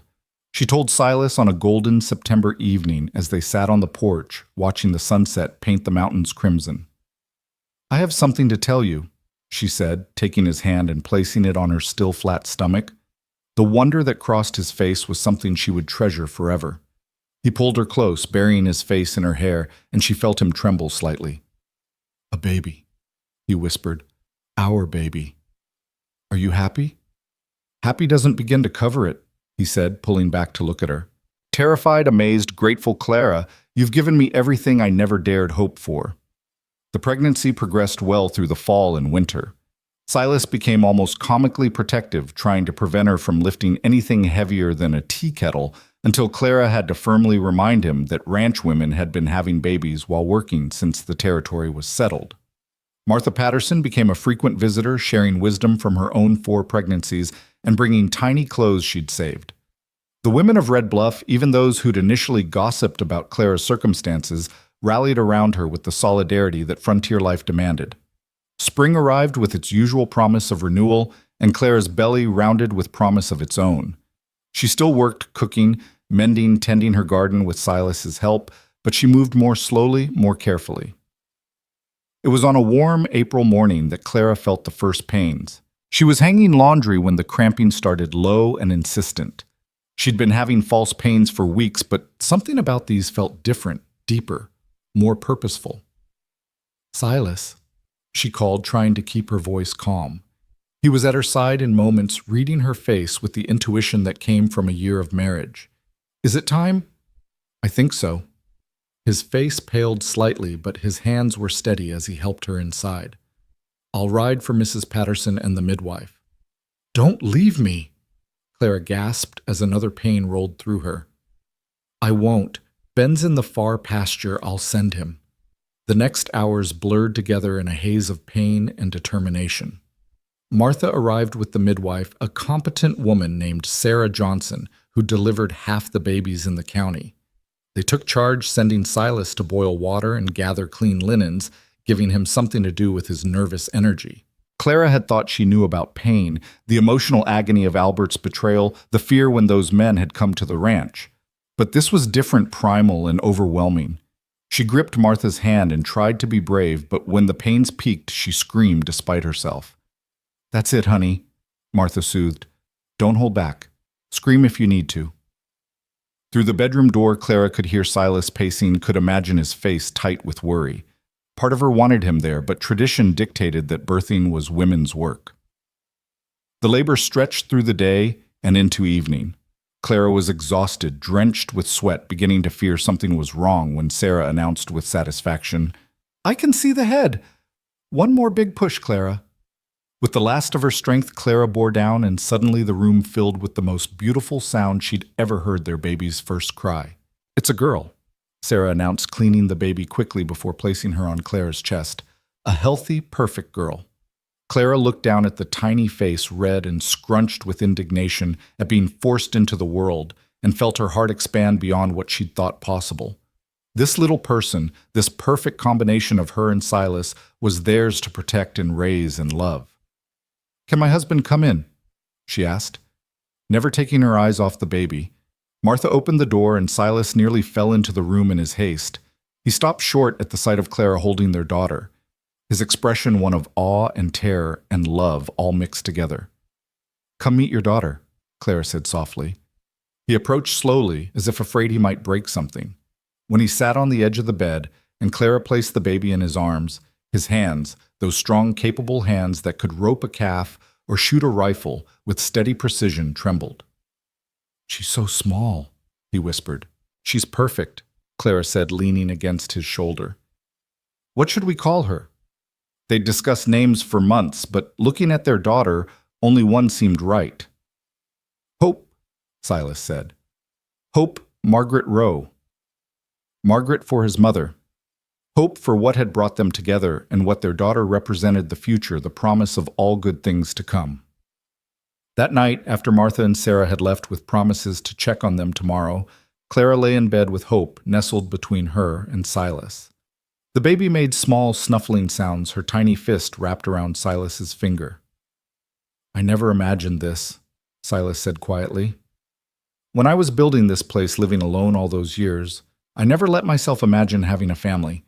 It seemed like asking for too much. And now I'm afraid I'll wake up and find it was all a dream, that you'll be gone. Hope will be gone, and I'll be alone again." Clara reached across their daughter to touch his face. "We're not going anywhere. We're your family, Silas. Forever." The early weeks of Hope's life passed in a blur of feeding and changing and marveling at every tiny expression, every small sound. Silas proved to be a devoted father, walking the floors with Hope when she was fussy, singing to her in his rough voice that somehow always soothed her. Clara recovered slowly, but well grateful for her strong constitution and Martha's practical care. By the time Hope was a month old, Clara was back to most of her regular duties, though now with a baby tied to her chest in a sling Martha had shown her how to make. It was during this peaceful time that Albert Morrison made his final appearance in their lives. Clara was alone at the ranch with Hope. Silas had gone to town for supplies when she heard a horse approaching. She looked out the window expecting to see a neighbor, and her blood ran cold. Albert sat on his horse at the edge of their property, just watching the house. He looked terrible, thin, unshaven, his clothes shabby. The months since their confrontation had not been kind to him. Clara heard he'd been drinking heavily, gambling, alienating even his former friends with his increasingly erratic behavior. Clara checked that the shotgun was loaded, and within reach, then stepped onto the porch, Hope secure against her chest. "You're not welcome here, Albert." He laughed, but it was a hollow sound, nothing like his former confident cruelty. "Just wanted to see what I gave up, what I threw away for a $20 bet. You didn't give up anything. You never had anything to give up. What Silas and I have built, you're incapable of building because it requires honesty and genuine feeling." "I could have made you happy," he said, and for the first time, Clara heard something like regret in his voice. "If I'd really tried, if the letters had been real. But they weren't real, and you're not capable of making anyone happy, including yourself." Albert's gaze dropped to Hope, visible in her sling. "A baby. You have a baby." "Yes." "Should have been mine," he said bitterly. "No," Clara said firmly. "She was always meant to be Silas's, just like I was always meant to find my way to him, even if it was through your cruelty." Something in her words seemed to break through Albert's self-pity. He really looked at her then, standing strong and confident on the porch of her home, a baby at her breast, a wedding ring on her finger, everything he'd mocked her for wanting. "I ruined my life," he said, and it wasn't directed at her, but at himself. That day at the station, I had a choice. I could have honored those letters, tried to be the man I pretended to be. Instead, I chose the joke, the laughter of men who don't even speak to me anymore. "Yes?" Clara said simply. "You did choose that." "I'm leaving," Albert said. "California, maybe Oregon, somewhere I can start over." "Good." He turned his horse to go, then looked back one more time. "I'm sorry," he said. "For what it's worth now, I'm sorry." Clara watched him ride away, and she knew with certainty that she would never see him again. Later they would hear that he'd indeed gone west, disappeared into the vast territories where men could reinvent themselves. She hoped he found redemption, or at least peace, but she wouldn't waste another thought on him. When Silas returned from town, she told him about Albert's visit. His jaw tightened, but when she assured him it had been peaceful, final, he relaxed. "He's gone for good?" Silas asked. "Yes. I think he finally understood what he lost, not me, but the chance to be a better man." Silas pulled her close, careful of hope between them. "His loss was my gain." "Our gain, Tom," Clara corrected and kissed him. The seasons turned as seasons do. Hope grew from a tiny infant to a babbling baby to a toddling child who followed Duke around with determination, much to the dog's patient resignation. She had Silas's steady temperament and Clara's bright curiosity, and she wrapped everyone who met her around her tiny fingers. When Hope was 2, Clara found herself pregnant again. This time the pregnancy was harder, leaving her exhausted and sick for the first months. Silas took on more of the household duties without complaint, and Martha sent her eldest daughter Rose to help during the days. Thomas Silas Rowe was born on a cold December night with snow falling thick outside. His birth was faster than Hope's, but no less miraculous. When Silas held his son for the first time, Clara saw tears on his weathered cheeks. "A son," he said wonderingly. "Someone to pass the ranch to teach everything I know." "And a daughter to teach as well," Clara reminded him. "Hope's already better with the chickens than I am." Their family was complete, though the house that had once seemed too empty for one man now burst with life and noise. Silas built in addition 2 more bedrooms and a larger kitchen with help from their neighbors. The same men who'd once gossiped about Clara's arrival now treated her as one of their own, their wives exchanging recipes and child-rearing advice with her at church socials. 5 years passed. 7. 10. The children grew strong and bright. Hope showed an aptitude for her letters and numbers that suggested she might follow her grandmother's path as a teacher.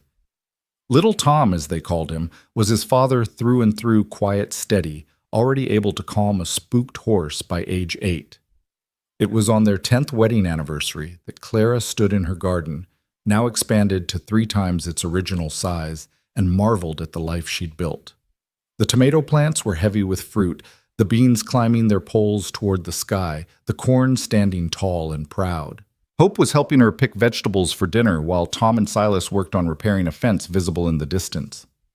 "Mama," Hope said, "tell me again about how you met Papa." It was her favorite story, though Clara had edited it for young ears, focusing on Silas's kindness rather than Albert's cruelty. "Well," Clara began, "I came to Montana looking for one thing and found something better. Papa." "That's right. Your papa saw me when I was sad and scared, and he offered to help without asking for anything in return. Because that's what good people do," Hope recited, having heard this moral many times. "Exactly." Martha Patterson came by that afternoon with a cake she'd made for their anniversary. She'd grown stouter with age, but no less energetic, still running her store with an iron fist and a kind heart. 10 years, she marveled, watching the children play in the yard. "Seems like yesterday you were standing in my store scared, but determined to make a new life." "It was yesterday and a lifetime ago, both," Clara said. That evening after the children were asleep, Clara and Silas sat on their porch as they had so many evenings before.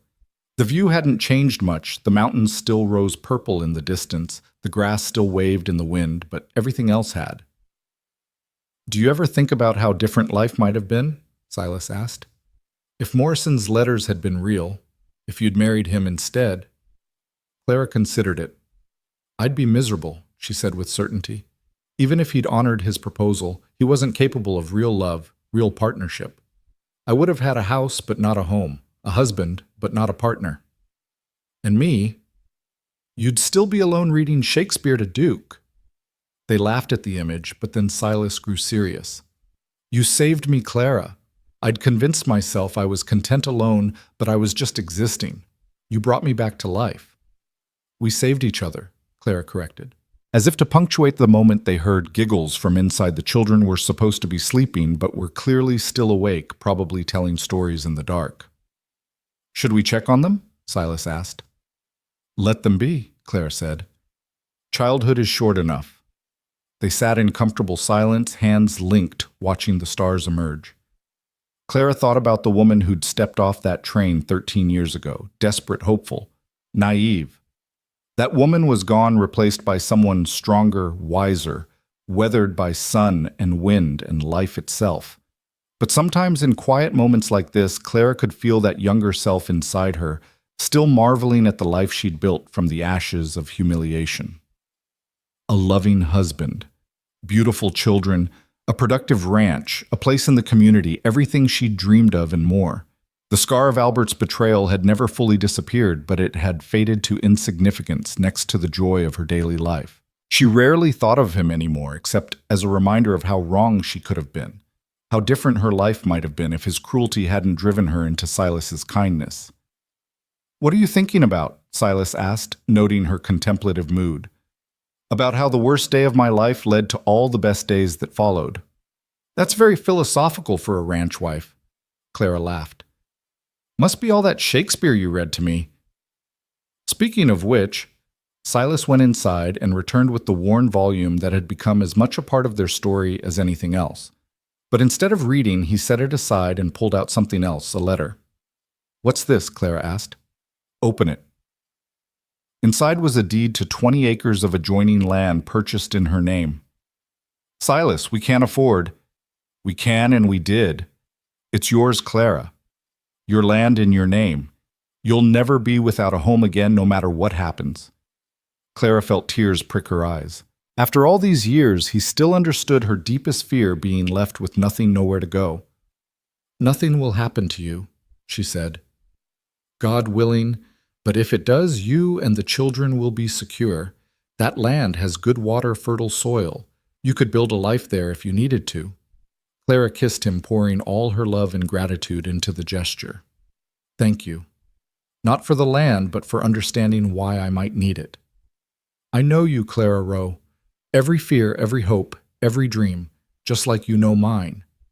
A cry from inside interrupted them, Tom having a nightmare from the sound of it. Clara rose to go to him, but Silas stopped her. I'll go. You enjoy the evening. She watched him go inside, heard his low voice soothing their son, and felt a wave of contentment so strong it was almost overwhelming. This was happiness, not the grand sweeping emotion she'd imagined as a girl, but something deeper, richer. It was built on countless small moments, daily choices to love and support each other, shared struggles and quiet victories.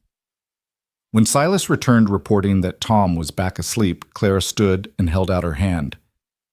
Dance with me, she said. There's no music. There's always music if you listen. And there was the wind through the grass, the distant howl of coyotes, the creak of the porch boards under their feet. They danced slowly, awkwardly. Two people who'd never learned proper steps, but who moved together with the synchronization of long partnership. I love you, Clara said against his chest. More than on our wedding day, more than yesterday, probably less than tomorrow. That's a lot of love, Silas said, his voice rumbling through his chest. It's exactly the right amount. As they swayed together under the vast Montana sky, Clara thought about the letter she'd never written, but had composed 1,000 times in her head, the one to that desperate girl on the train platform. She would tell her, be brave. The humiliation will pass, but the strength you gain from surviving it won't. That man's cruelty is not your worth. Your worth is in your resilience, your capacity to trust again after betrayal, your ability to build something beautiful from broken pieces. She would tell her, "The love you're looking for exists, but it won't come in the package you expect.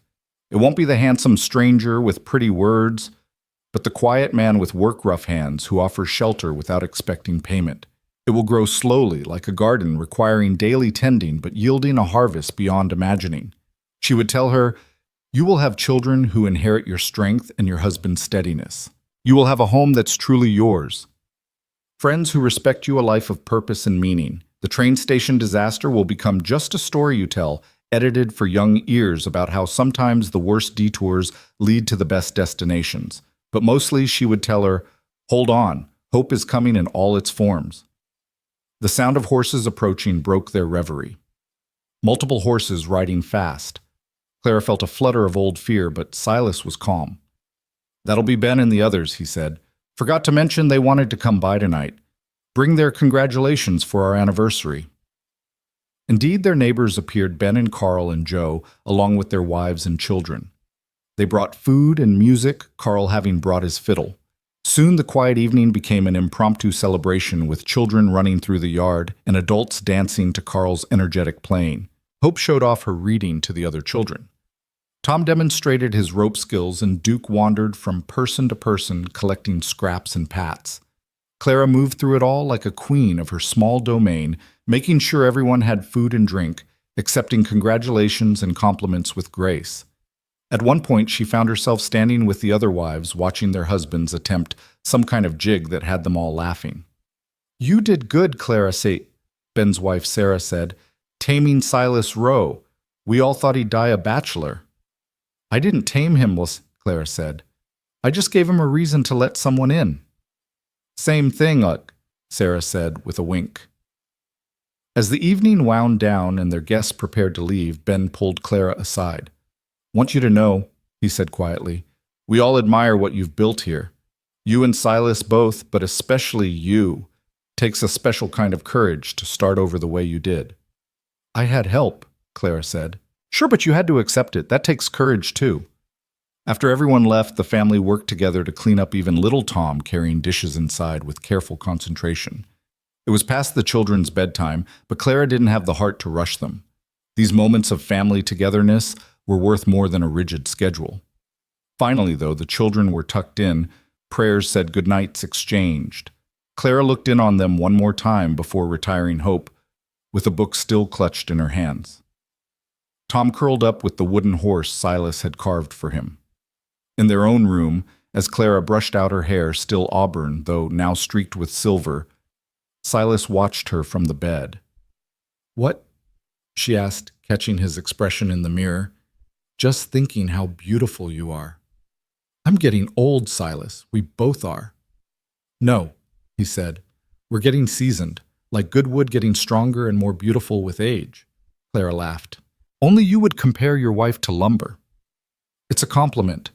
She joined him in bed, curling into his warmth as she had for 10 years now. Outside a storm was building. She could hear the distant rumble of thunder, see the occasional flash of lightning through the curtains. "Storm coming," Silas said. "Let it come," Clara replied. "We've weathered worse." And they had. Droughts that threatened the ranch winters, that killed cattle sickness, that had nearly taken Tom when he was 3. They'd faced it all together, and they were still here, still strong, still choosing each other every day. "Tell me," Clara said as rain began to patter against the windows, "if you could go back, would you change anything?" Silas was quiet for a moment. "I'd have been at that train station for a different reason. I'd have been the one meeting you, the one who'd written those letters, but real ones. I'd have saved you that humiliation." "But then I wouldn't have known," Clara said. "I wouldn't have known how strong I could be, how much kindness could mean, how love could grow from friendship and respect rather than grand romance. I wouldn't have known the difference between pretty words and true worth." "You could have learned it easier ways." "Maybe, but I might not have valued it as much." She turned to face him in the dark. "That pain made me who I am, Silas. It brought me to you, but more than that, it taught me to recognize real love when I found it. I wouldn't change that." The storm grew stronger, rain lashing the windows, thunder shaking the house. But inside they were warm and safe and together. Clara thought she heard one of the children call out, but before either parent could rise, they heard footsteps. Hope going to comfort her brother. She's going to be a wonderful mother someday, Clara said. Like her own mother, Silas replied. They lay together listening to the storm, and Clara's mind drifted to all the storms they'd weathered, literal and figurative. Each one had tested them, but also strengthened them, like the wind strengthening a tree by forcing its roots deeper. I have something for you, Silas said suddenly. For our anniversary. You already gave me the land. This is different. He lit the lamp and pulled something from beneath the bed, a leather-bound journal, pristine and beautiful. What's this for? Your story, Silas said. You should write it down, all of it. So Hope and Tom know where they came from, what their mother overcame. So other women who might be where you were can know it gets better. Clara ran her fingers over the smooth leather. I wouldn't know how to start. Start with the truth, Silas said. Start with a woman stepping off a train in a blue dress, thinking her life was beginning when really it was just about to fall apart and be rebuilt stronger. Would you help me remember the details with me? Everyone, he promised. They talked through the night as the storm raged, remembering laughing, sometimes crying. They talked about Albert's cruelty and Silas's kindness about Lucy Harrison, and her escape about Hope's birth and Tom's terrible bout with fever, about gardens planted and harvests gathered. By dawn, the storm had passed, leaving the world washed clean and sparkling. Clara had filled the first pages of the journal with notes, with memories, with the skeleton of a story that was both hers and universal, a story of betrayal and redemption, of humiliation and triumph, of a love built not on deception, but on daily truth. Silas had fallen asleep in his chair, and Clara covered him with a blanket, kissing his forehead gently. She stepped onto the porch to watch the sunrise, her journal clutched to her chest. The ranch spread before her in the early light, the garden already showing new growth from the rain, the pastures green and lush, the buildings they'd built and maintained with their own hands. It was a modest empire, but it was theirs earned through work and patience and trust. Duke padded over to stand beside her, leaning his graying muzzle against her leg. In the distance, she could see the neighbors' smoke rising from their chimneys, the community that had become her extended family. Mama? Hope appeared in her nightgown, rubbing sleepy eyes. What are you doing? Watching our world wake up, Clara said, pulling her daughter close. Is it a good world? Clara thought about the question seriously. It was a world that could be cruel, where men like Albert Morrison could destroy lives for sport, but it was also a world where men like Silas Rowe would offer shelter to strangers, where women like Martha Patterson would stand up for what was right, where neighbors would rally around those in need. Yes, she said finally, it's a very good world. Not perfect, but good. Will you tell me a story? Hope asked. What kind of story? A true one, about brave people. Clara smiled, opening her journal to the first page. Once upon a time, she began, there was a woman who thought she knew what love looked like. She was wrong, but that turned out to be the best thing that ever happened to her. As she told the story, her story, their story, the sun climbed higher, burning off the last of the storm clouds. Tom emerged, drawn by his mother's voice, and settled on her other side. Even Silas woke and came to stand behind them, his hands on Clara's shoulders. And Clara realized that this moment, this family, this life was what she'd been traveling toward on that long-ago train. Not to Albert Morrison and his false promises, but through them to something real and lasting and worth